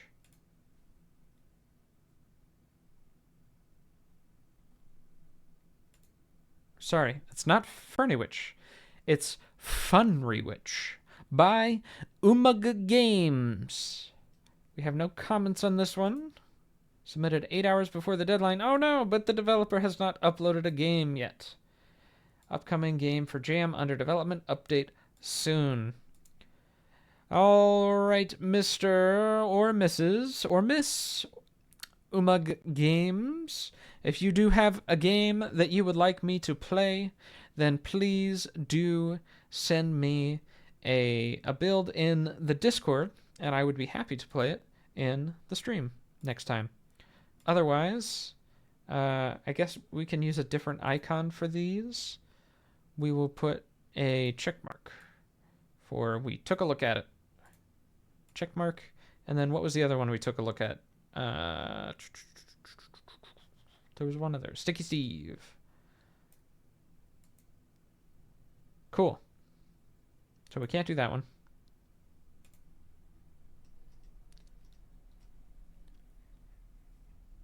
All right.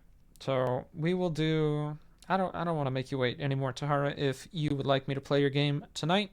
So we can check out Death May Come, because I know that was in the original list, and then from there we will follow this new ordering. Death May Come by Tahara Rose. Some journeys are worth the risk, even if death may come.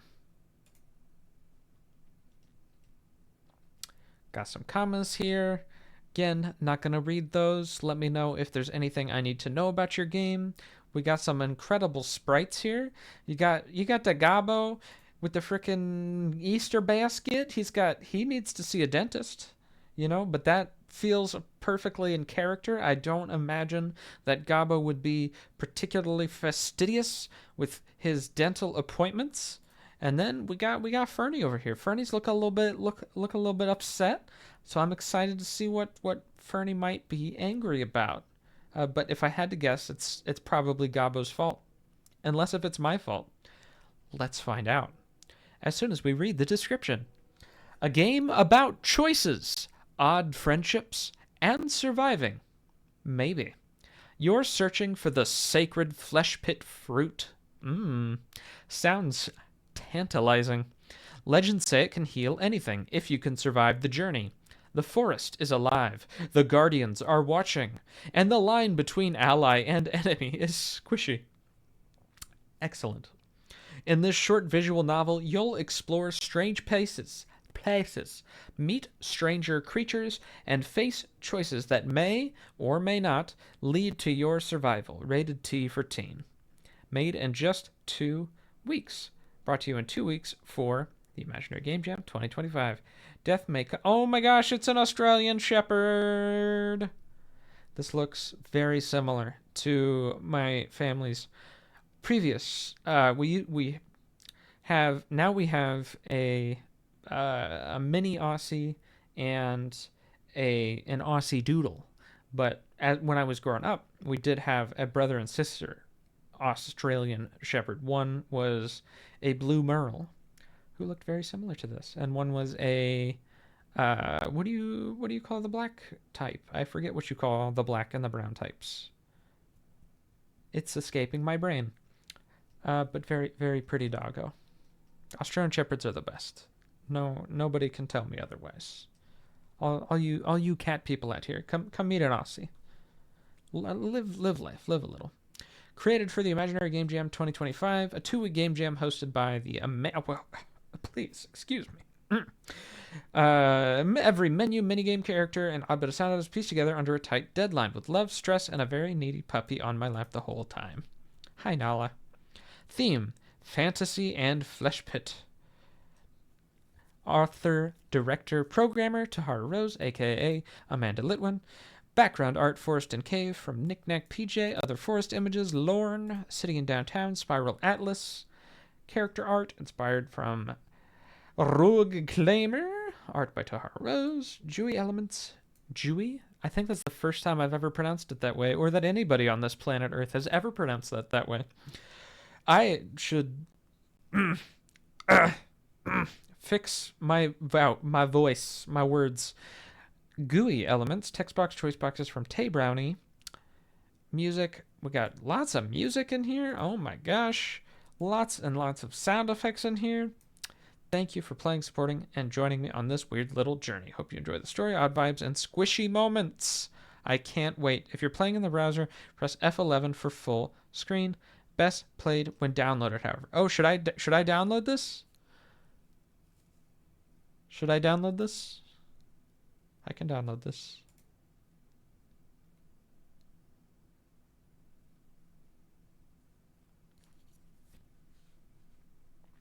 Let me download this.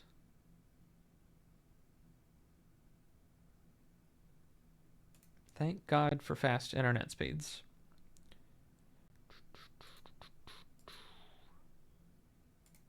Extract.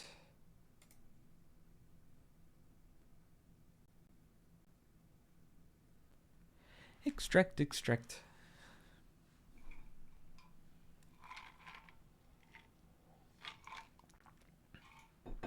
As always, if you're new here, this game jam is brought to you by Rogue Climber.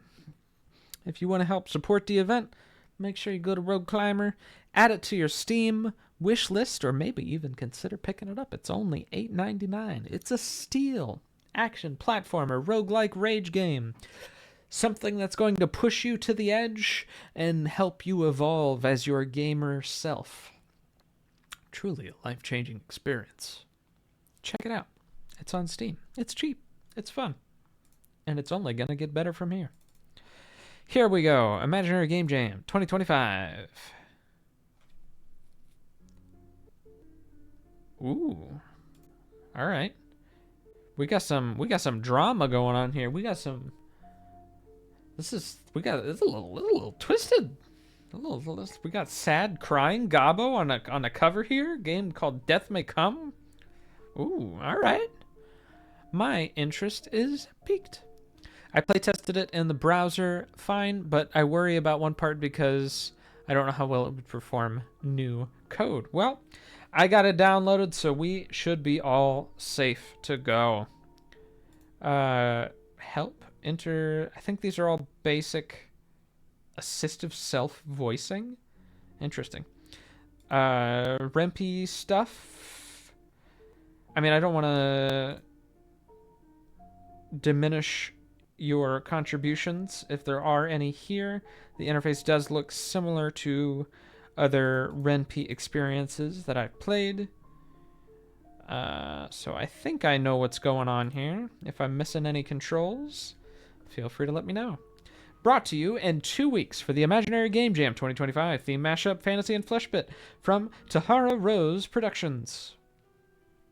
The forest around you thickens, tangled, humid, and buzzing with the kind of life that feels like it's watching you back. Somewhere deep in these woods, the sacred flesh pit fruit waits. You dreamed of it for years, a miracle said to cure any disease, undo any curse, and maybe even fix that weird clicking sound in your knees. I feel seen. But legends warned of guardians. Not noble protectors, weird ones. No one ever explained why they protected the fruit, only that they did, and that they were, frankly, a little off. You can almost taste it now, just a few miles more. So, do you keep going? I already have to make a choice? Save. Is it just universal Ren'Py culture that everybody always saves at every decision? Or is that just my fearful gamer scrub self wanting to save scrub at every possible opportunity? Because look at, you got animated. Oh God, what did I choose? I was just appreciating the animated buttons and I accidentally clicked. You decided the risk wasn't worth it. The path too dark, the fruit too guarded, the legends too vague. So you turned back. Your life from that moment was peaceful, quiet. Look at this background. That's sick. Though the pain from your affliction remained a constant companion until eventually you passed. Thankfully, your time was short. Unthankfully, your pain was not. The world moved on. The fruit remained untouched. And sometimes in the final haze of your thoughts, you wondered, what if you'd gone on? What if you'd faced the unknown despite the fear? But you didn't. And now, well, it's a little late to wonder. Life ended. The world went black. You were finally at peace. The end. Or is it? No, it is. You died. All right, well, that was Death May Come by Tahara. Thanks so much for participating in the game jam. Thanks so much for making the game. Thanks so much for stopping by the stream. That's gonna be it. We'll see you next time. This was a lot of fun. Or I guess we could keep playing.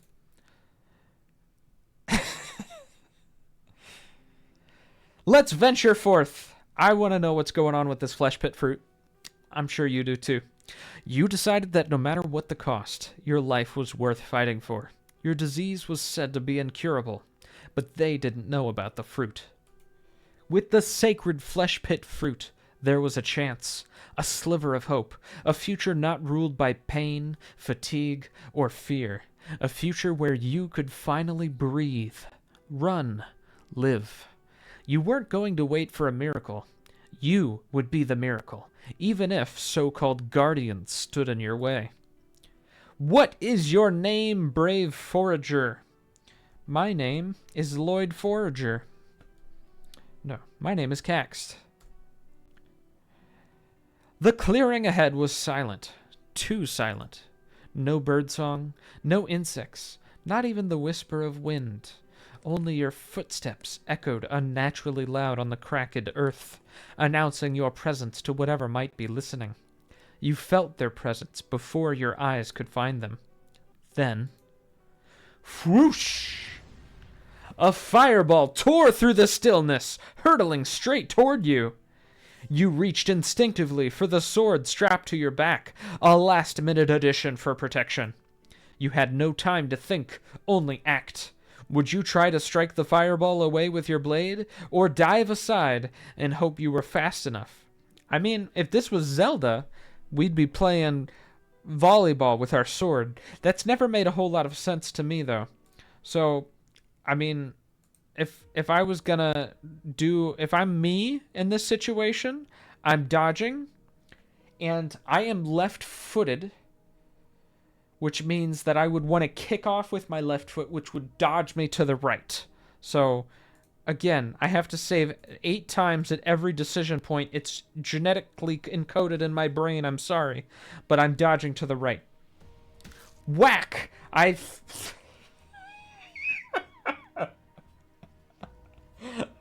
I face plant into a tree, stopping my momentum and also getting hit by the fireball.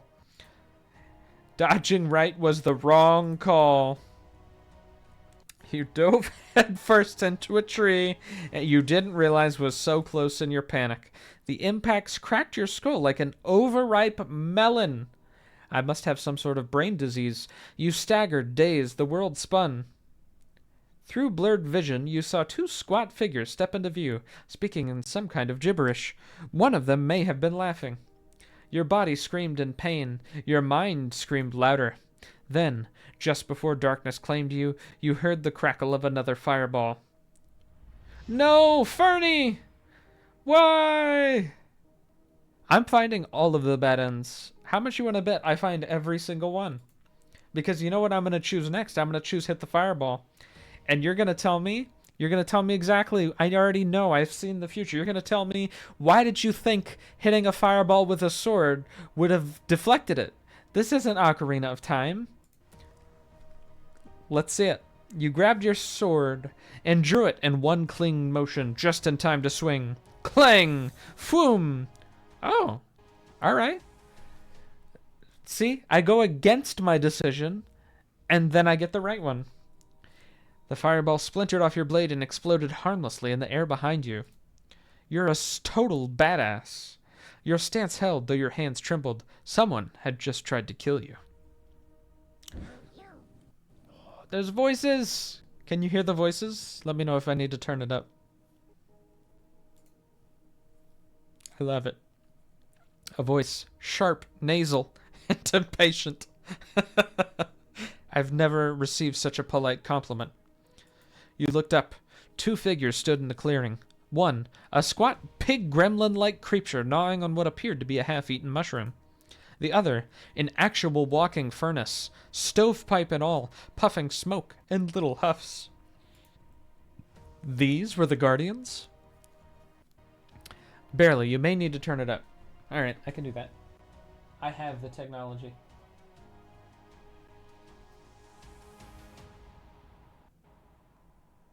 I've turned it up.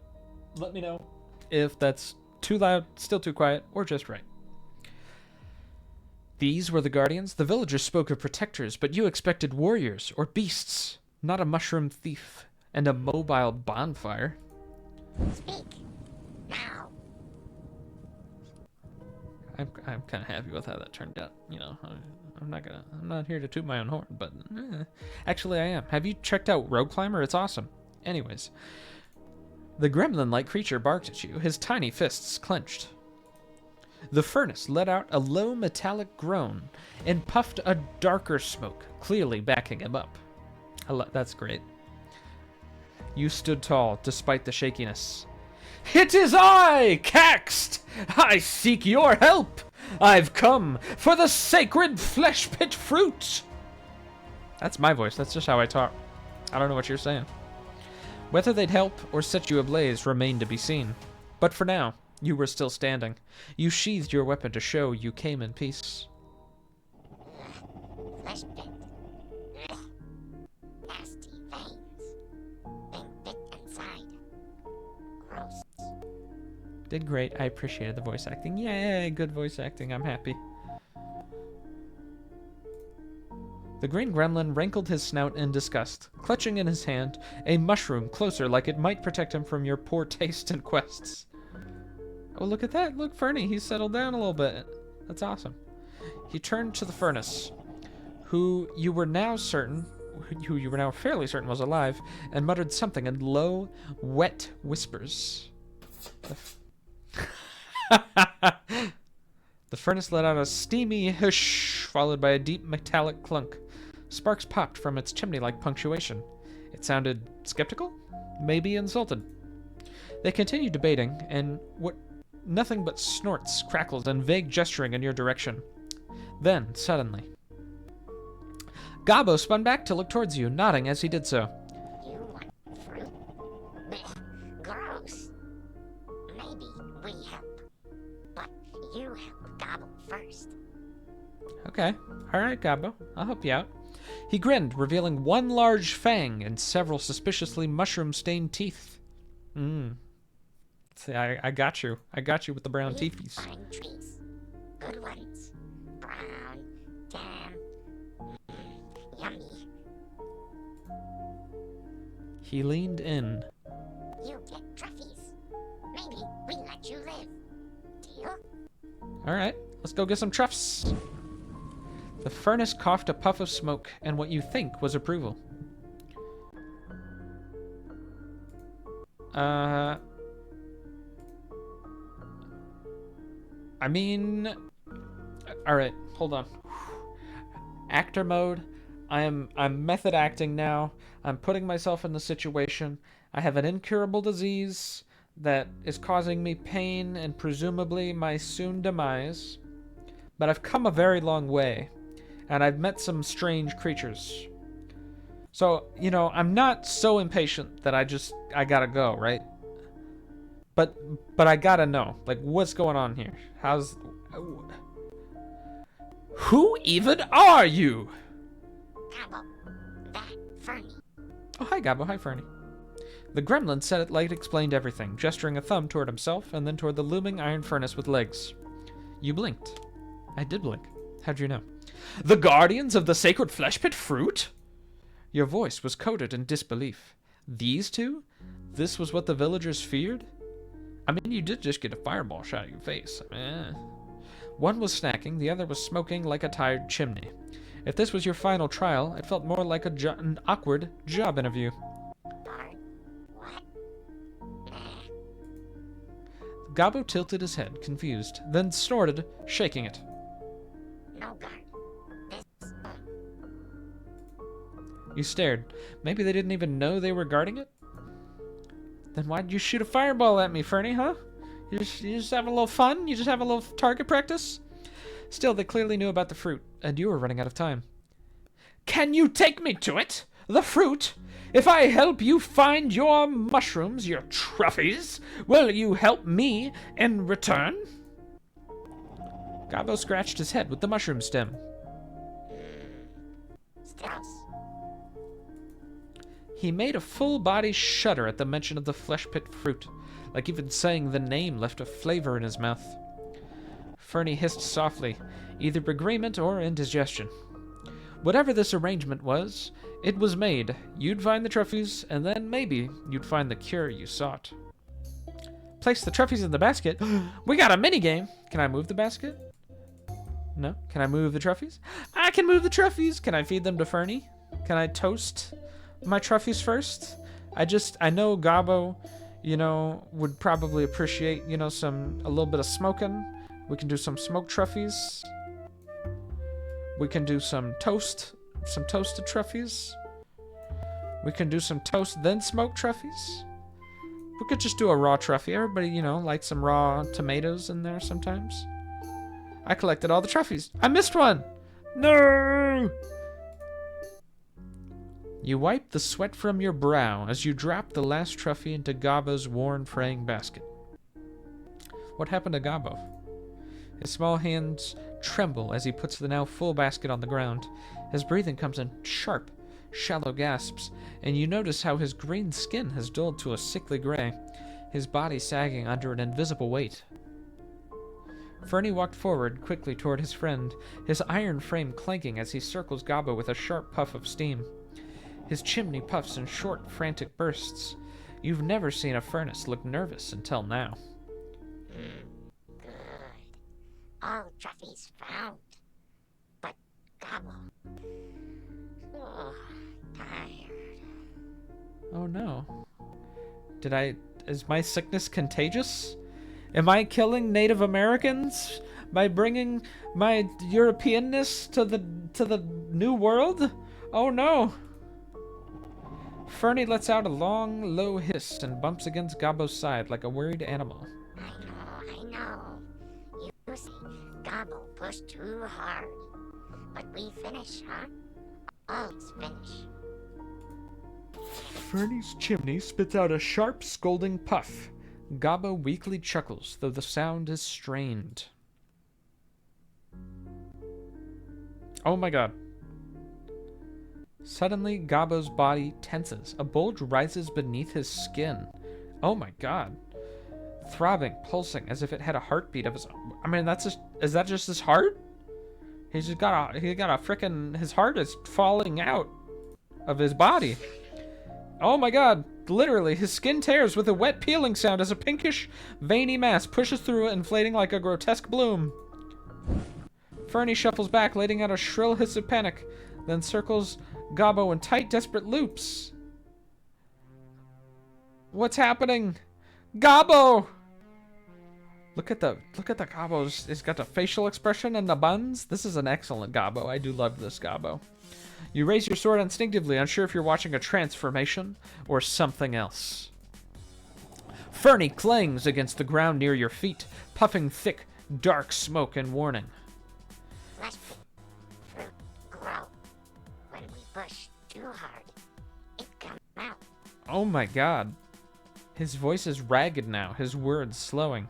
Tries help, but not enough. Work eats us. Your stomach twists as you realize. This was why the Gobbo called the fruit gross. It isn't just a fruit. It's them. Their exhaustion, their bodies, their life, solidified into something others come to claim. Is this what happens to all of you? Research. It grows. Someone always come. Always take. Like you. Furny puffs quietly now, slow, weak, like the fight is gone from him. Take it. You want? Take. Go. Furny lets out one final sputter. A puff that sounds heartbreakingly like a sigh. What will you do?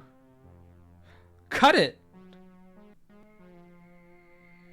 What do you mean, cut it? I thought it... I don't... Oh! Oh, if it fell... So, again, method acting. If the fruit had fallen onto the ground, I'm taking that fruit. Like, he has become separated from it. His fate and the fruit's fate are no longer intertwined. I'm not going near that thing. You're telling me this forest gremlin got a pulsating thing cancering out of its body, and I'm gonna go walk up there with a knife and just dive into that thing like a frickin' caprese salad or something? I know I got the sick, but even if I was to do that, I'm taking it to a lab to get that thing tested. I don't know where it's been. And besides, it's not ripe yet. Gobbo, take a trophy. Did I save? I told you I have to save 800 times every single choice. You take a trophy. You reach into the worn fraying basket as Furny watches your every move. His chimney huffs slow, warning puffs. You can feel it. If you were to cut the flesh pit fruit from Gobbo's back, you wouldn't just face Gobbo's pain. Furny would fight for him. That much is clear. Their bond was unmistakable, even without words. All right. Laying it on. You're laying it on me here. Yep. All right. I gotta respect the hustle. You know, Gobbo and Furny, they have an unmistakable bond. It says so right here. I can't argue with that. But this wasn't a time to be selfish. Your life was on the line, but so was Gobbo's. At least his life could go on without tearing flesh from another. Here, Gobbo. You step closer. Oh, no. You step closer, your sword's edge glinting, not to harm, but to help. Carefully, you slice thin slivers from the trophies you'd gathered, feeding them slowly to the exhausted Gobbo. As soon as the first piece touches his lips, you see it. His skin begins to brighten, a faint pulse of color returning to his cheeks. Which cheeks are we talking about here? Which cheeks are we talking about, huh? The bulging flesh pit fruit on his back quivers and slowly begins to shrink, its grotesque veins pulling back beneath its skin like a retreating sickness. Furny hisses sharply, releasing a burst of steam, a sound that almost seems like joy. He circles Gobbo, puffing short, excited bursts. But you need it? Gobbo's voice is soft, confused. His wide, tired eyes search yours. You nod, the weight of the choice pressing down on you. You did need the flesh pit fruit to survive, but could you really take it like this? From him? Unless there's another way to get one, I guess I don't need it that badly. For a moment there's silence, only the soft rattle of Furny's metal frame and the crackling hiss of his chimney. Then Gobbo's ears perk slightly. A faint smile tugs at the corner of his mouth. There is. His voice steadies, his eyes brighter now. Not all fruit grow on us. Some we harvest.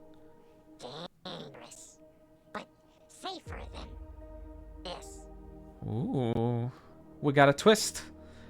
We got a twist. I thought that was gonna be it. Furny puffs in firm agreement, as if urging you to listen. You feel something uncoil in your chest. Hope, maybe. Or at least, a second chance. Show me! Rest first, then go. Furny lets out a long, warm plume of smoke that drifts gently through the trees. And this time, he stays close to you. After a brief rest, it was time to set out again. Gobbo explained that the flesh pit fruit could also be found at a sacred harvest site, an ancient place where his tribe once harvested the plants until they were eventually infected by them. Now they left the grove alone, but they kept it as a place prepared for those who came searching for the fruit, so that no Gobbo would need to be taken by force. It seemed they were the guardians after all. Finding it would have been nearly impossible without Gobbo and Furny's help. Furny puffs quietly at your side, his chimney exhaling soft, uneasy hisses. His gaze is sharp, but unreadable. The three of you set out on a journey Gobbo promised would only take half a day.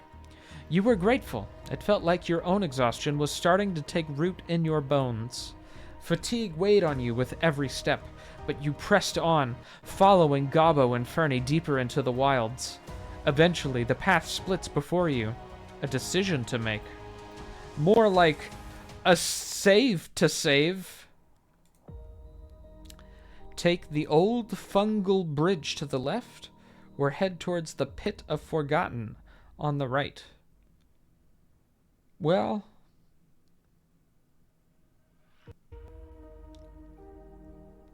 in the context of Rogue Climber, the old fungal bridge sounds like it would be appropriate in level 4. And I really like level 4. It's kind of my favorite level. So, the Pit of Forgotten sounds like level 5, which it probably will be my favorite level by the time we get to the end of Early Access. But right now, I gotta check out this old fungal bridge. The old bridge to the left was rotted through, wrapped in creeping moss and vines, but from where you stood it looked stable enough to cross. The bridge. The bridge. You nod toward Gobbo. Oh, excuse me. Assuming he was agreeing with your decision to take this route. You missed the way Furny's chimney puffed in short, dark bursts, his version of panic. Without hesitation, you stepped onto the bridge. No bridge. Gobbo's voice cracked behind you, frantic and desperate. The bridge trembled beneath your feet, and your stomach dropped as you realized.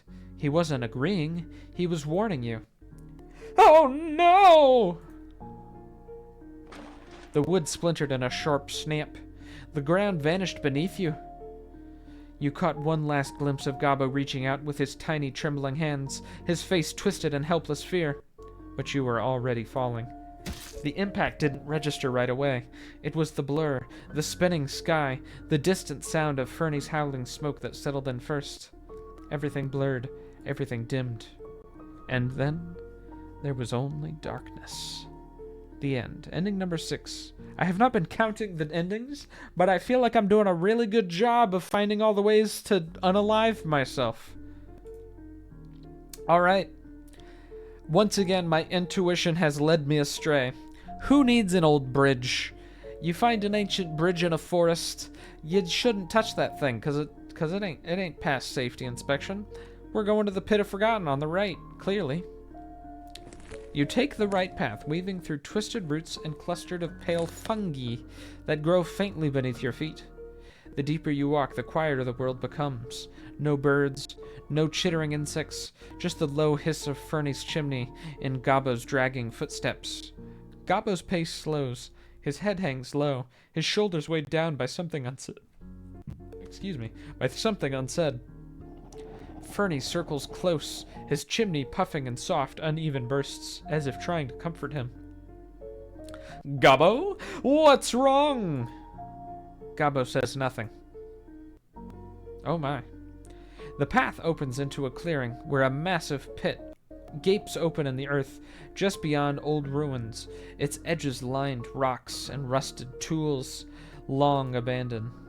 What is this, Gobbo? He trembles, his fists clenched. The Pit of Forgotten. His voice is barely a whisper. Old doubles. Too tired. Too weak. They bring them here.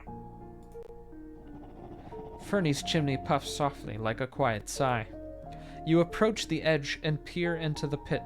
The twisted forms of Gobbos lie in layers, some sunken into the dirt, others clutching half-formed flesh pit fruit still fused to their backs. Oh my god. Your throat tightens. They left them here? Just like this? Long ago, tribes say no waste, grow fruit, even when we cannot walk. His hands tremble. Furny nuzzles him gently. His glowing embers dim.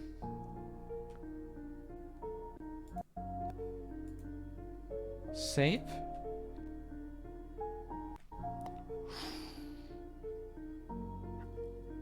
I would be smart enough to read. I might not be that smart, but I'm smart enough to read the room here. I sense the trauma. I ain't need no drama. We've seen enough. Let's move on quickly. You turn away from the pit, your chest tight with unease. We need to keep going! Gobbo says nothing, but follows. Furny puffs softly at his side, their quiet bond a shield against the memories left behind. The path narrows as you continue, the trees pressing in tightly, their gnarled limbs forming a natural archway overhead. Gobbo leads you to a thick wall of overgrown vines. Without hesitation, he presses his hand against a hidden stone marker. The vines shudder and slowly pull back, revealing an ancient gate, its surface etched with the spiraling patterns of Gobbo's people. Hidden gate. Only we know. Beyond the gate lies the sacred harvest. Excuse me, what's wrong with me? I need more caffeine. Beyond the gate lies the sacred harvest grounds, the place Gobbo promised would have the flesh pit fruit you needed without taking from another being. Well, wait a minute, weren't there like a whole bunch of flesh pit fruits in the pit of forgotten? Like that was the thing, right? No waste? Couldn't I just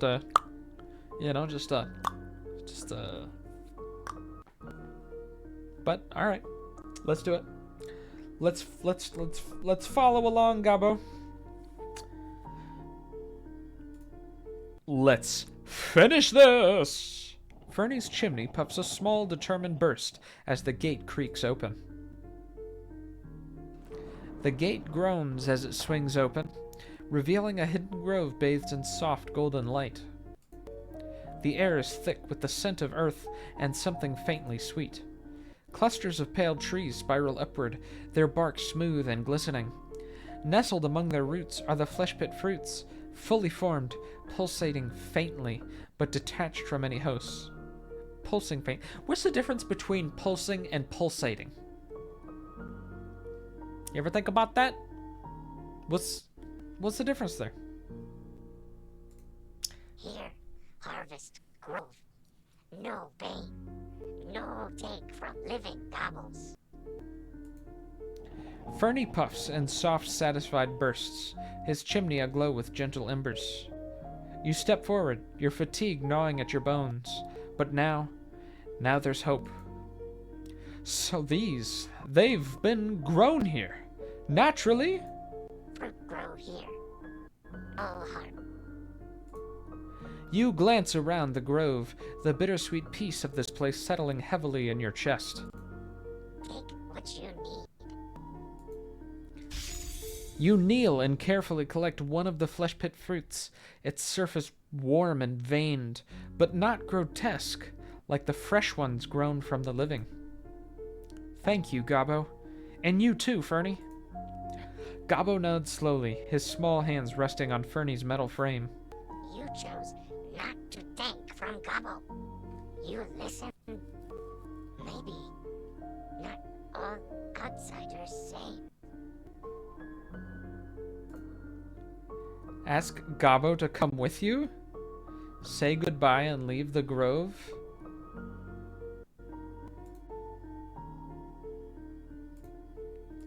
This is tough. This one's tough.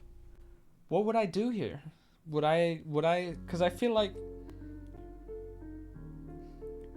99 times out of 100, I am the guy who says, I don't care about cultural preservation, you know, because the way these are typically framed in stories is you've got like the person who belongs to a culture and you're trying to displace them from their culture to bring them to an uncertain future, but there's always that extra layer of if they were to stay in their culture, they would continue to suffer, or they would never be allowed to express themselves or grow because they would be relegated to whatever role their tribe assigned to them, right? So in every single one of those cases, I'm like, no, get them out of there. I'm American. Freedom, baby! We do what we want when we want. You're not supposed to follow the rules of your society. You come out here, you be you. Let's go on grand adventures together, right? That's me 99 times out of 100. But in this context, I might be the 100, because there's Truffys here. Presumably, maybe there's other Gobbos here, you know? And if I take him from the place and I ain't got no Truffys, then he's gonna desaturate. I don't want to desaturate a Gobbo, and he's happy. He ain't got nobody holding him down here, you know? They were chilling. I mean, they might be getting involved in some murders if they're just chucking fireballs at random passengers, but they didn't seem too perturbed by the murders. So I guess by leaving him here, this is tough, because if I leave him here, this is how my brain works. I actually try to think these decisions. If I leave him here, Furny is presumably going to be killing more sick people, but the sick people were already in pain and going to die anyways. But if I take Gobbo with me, I'm also taking the secret of the grove with me, because anybody else who comes here looking for the fruit ain't gonna know Gobbo's secrets. So if I take Gobbo with me, I may be giving future to Gobbo and Furny, but I'm also taking the future of any other sick person who's coming to look for Gobbo's guidance. You've set up quite a pickle. This is a bit of a pickle. And not even acknowledging the giant pickle that's on my screen over here. But all that said, I think this is the 100th circumstance where I think I think the right choice. Maybe Gobbo and Furny are doing all right. You sling the fruit into your satchel and offer Gobbo a final nod. You've done more for me than I could ever repay. Safe travels, outsider.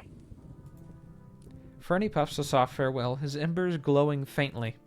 You pass through the hidden gate alone, but with a new understanding and a strange lingering warmth.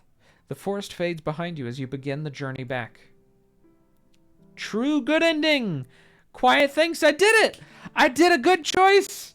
I made a good choice! Woo! Oh my gosh, look at all these credits.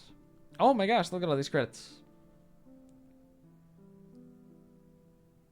Thank you for playing. And thank you, Tahara, for making this amazing, awesome game. You even had a freaking minigame in there with putting Truffys in a basket. That's awesome. Putting some interactive elements into these. That's really cool. I'm excited to hear what if other people got out of their experience here. But I have to know. I do want to at least dip my toes into what some of these other choices were. So we saw this. Is there no way to get to load? No, I can. Okay. I definitely don't want to save over this. So did I really pick the only wrong choice? Or is dodging to the left going to make me hit like a rock or something else? You dove to the left just in time. The fireball screamed past you, close enough that the heat singed your side and curled the ends of your hair. You hit the dirt, heart pounding. You. Okay. So it looks like I just chose the one wrong option. You can skip through pieces you've read before too. Oh, that's right. Isn't there a skip button or something? Well, the skip button's gray. So maybe this is like technically a separate branch, but I think this is the same dialogue. Yeah, okay, so now we made it back to the thing. Cool, okay. And I think this is the same decision as that. Cool. I ain't got time for none of this business. Give me my flesh bit fruit. Uh-oh.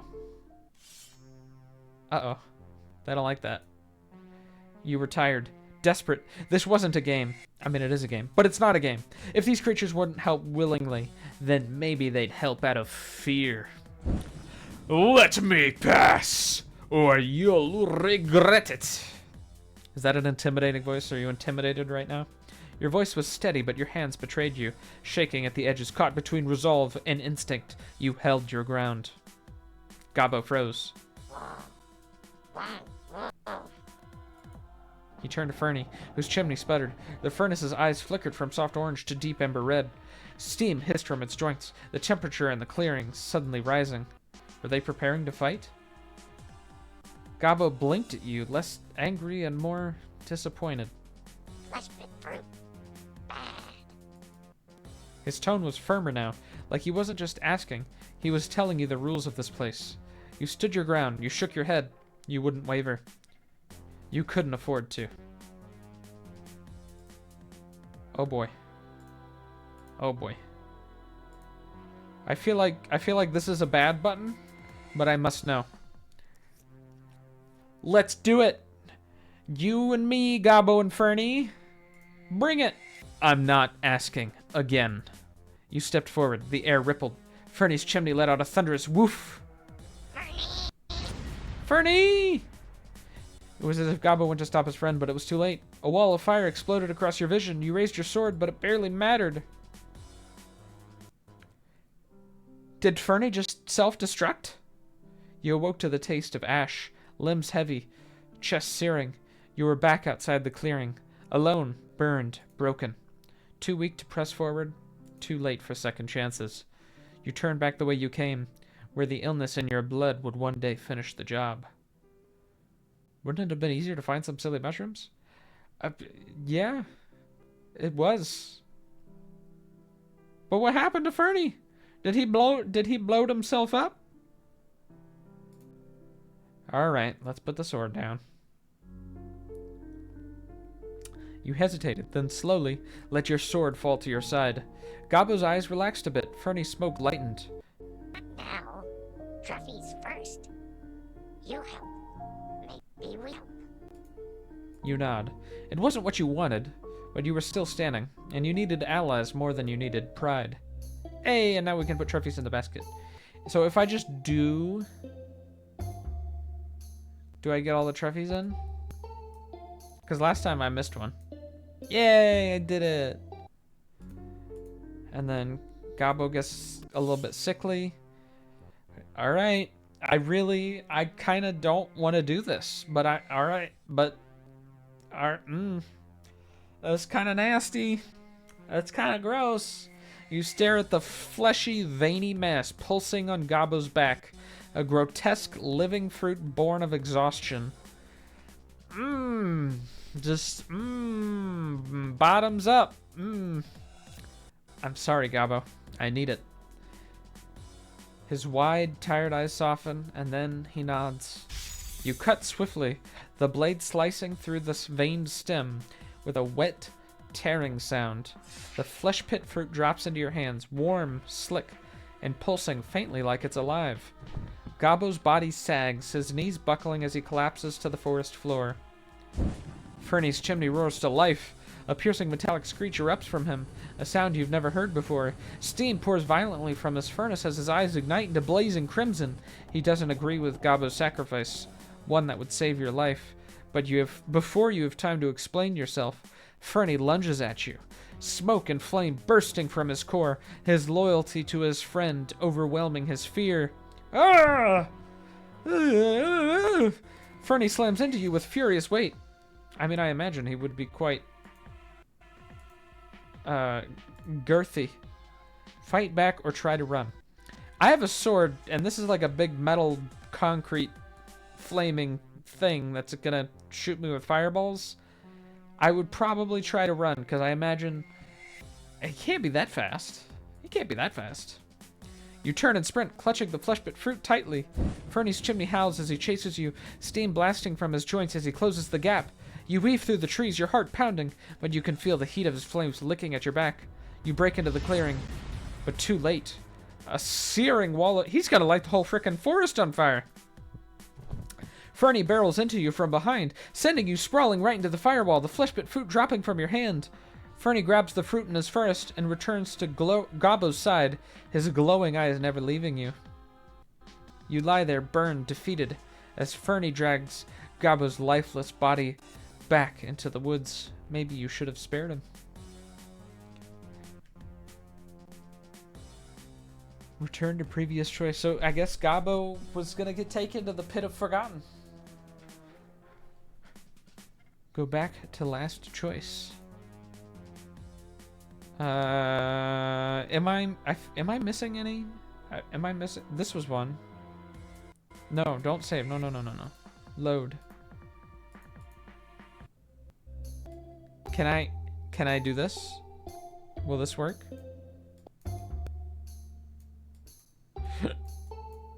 Hey! I found the cheese.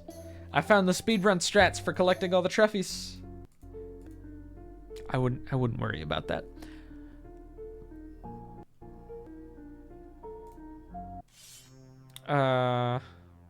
Wait, what?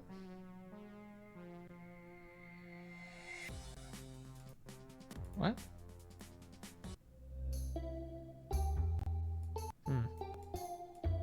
Alright. No big deal. We can get back there. Hand tightens. Alright, Furny, it's you and me.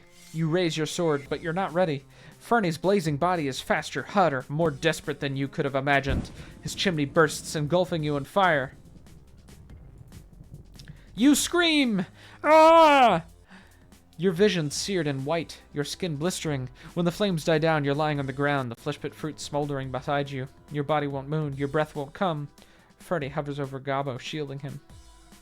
Your vision fades to black. Maybe you should have spared him.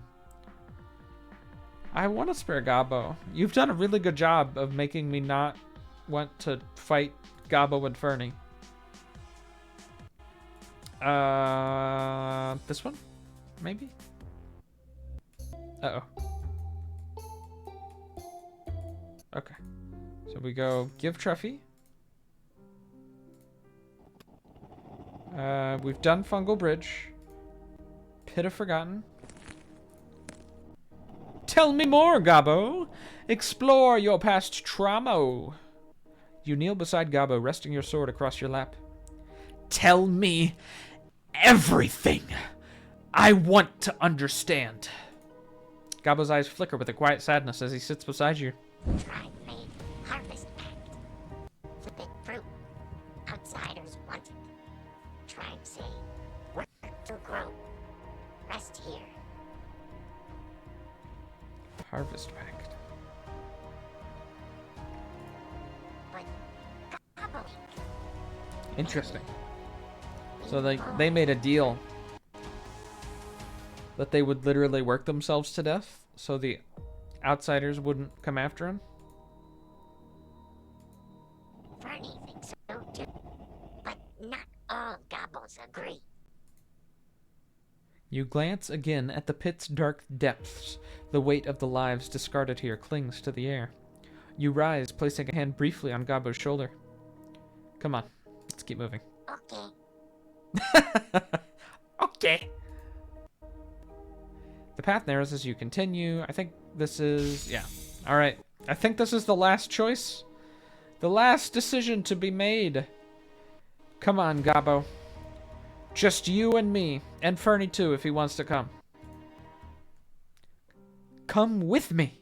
There's more to see. More to life than this cycle. See, this choice makes a lot more sense with the context of the previous choice, where you learn why Gobbo is here. See, like I was saying, where there's usually like a limitation of like preserving the culture, but at a cost. That's cool that you have the one choice that gives the context to this choice that makes it different. I like that. That's awesome. You don't see a lot of that in these visual novels. Gobbo's eyes widen. Furny puffs a small, surprised burst. Leave. Tribe. Leave. Grove. Is there a tribe? Are there other Gobbos? I guess presumably there are somewhere. You don't have to stay where you're just a harvest tool. You've earned more than that. Gobbo looks at Furny. The small furnace creature puffs a warm, encouraging stream of smoke. Okay. Gobbo come with you. Together, the three of you step back through the hidden gate, leaving the harvest grove behind. Maybe you found more than a cure out here. Maybe you found friends. Maybe the friends were the Gobbos along the way. True best ending. Hey, there we go. We got the true best ending. All right. I think I've seen everything. If I've missed anything, let me know. But otherwise, thank you so much to Hara Rose for putting together this awesome visual novel story with both Gobbo and Furny as main characters.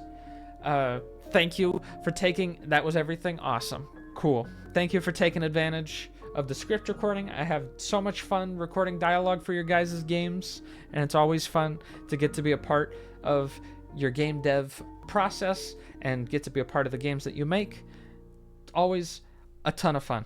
So this was really cool. Surprisingly, you know, usually the visual novels hit you with the emotions, and you got the emotions in here. The thing that really surprised me is the tone. You got a little darkness in here. There's a little edge in this story. There's a little grossness. There's a little sadness in here. That's impressive. You look at Gobbo and Furny and you ain't thinking them being, you know, heavy. Well, I guess you look at Furny and he does look pretty heavy, but you know what I'm saying? You know what I mean? So excellent work. Very cool.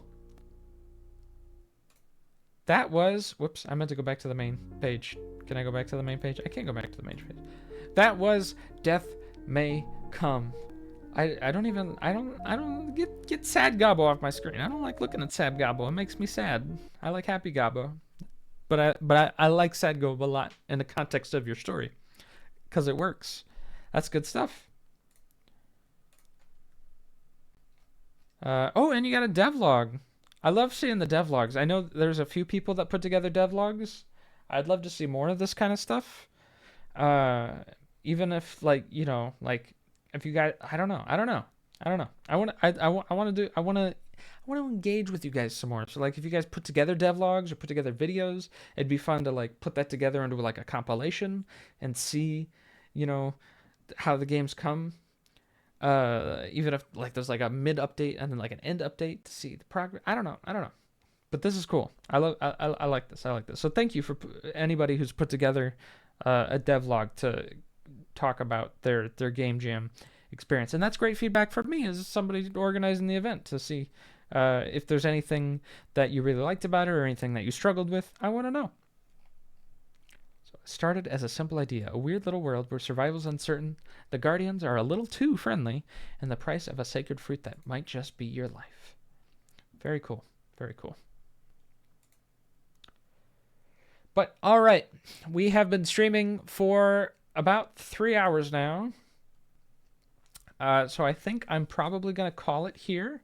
There's been a lot of dialogue, a lot of reading and talking, and it's been a little while since I have streamed, so my voice is running on empty. So next time, I have my screenshot here. We'll put a little star on Death May Come. And we can go through the rest of the games in this order, starting with Vessel 92 by Semi. That'll be first up on Thursday. We'll be starting at the Steam. See, this is what I'm talking about. I guess I've been doing this the whole time now. Starting at the same time, 7 p.m. Eastern. It'll probably be about the same length, and we'll try and get through the rest of the games. So there you have it. Like always, if you haven't already, check out Rogue Climber. It's the origin story, sort of, in a way, of Gobbo and Furny. And if you've got a couple of bucks, maybe consider picking it up, playing it. Definitely. We just launched into early access, and I'm trying to get all the feedback that we can get. So I'd love to see what your experience is with the game. And if you're not looking to play a new game right now, then just add it to your wish list, because adding it to the wish list makes a huge difference. And if you have played it, one last request. I know I'm being super greedy right now. Leave a Steam review. Steam reviews are super awesome and super important and super helpful. And just, you know, all the stuff with engaging with the game on the platform, it makes all the difference in the world, especially at this stage in the development process. You will be forever a legend etched into the history of Imaginary Game Studios. Can't wait to see nice Nice can't wait to see the other games. I mean, I'm looking forward to it too. So hopefully you will join us for the next stream on Thursday. And I'll probably be dropping a link to a feedback survey in the Discord for Game Jammers. Anybody who participated, even if you didn't manage to finish a game in time, please take a look at the survey. Love to get your feedback on how it went. And that's going to do it for me, guys. So thanks everybody so much for showing up to the stream. Been great playing these games. Been great chatting with you. And we'll see you again in a couple of days. That's it for now. Have a great rest of your day. Until next time, this is Kext signing off.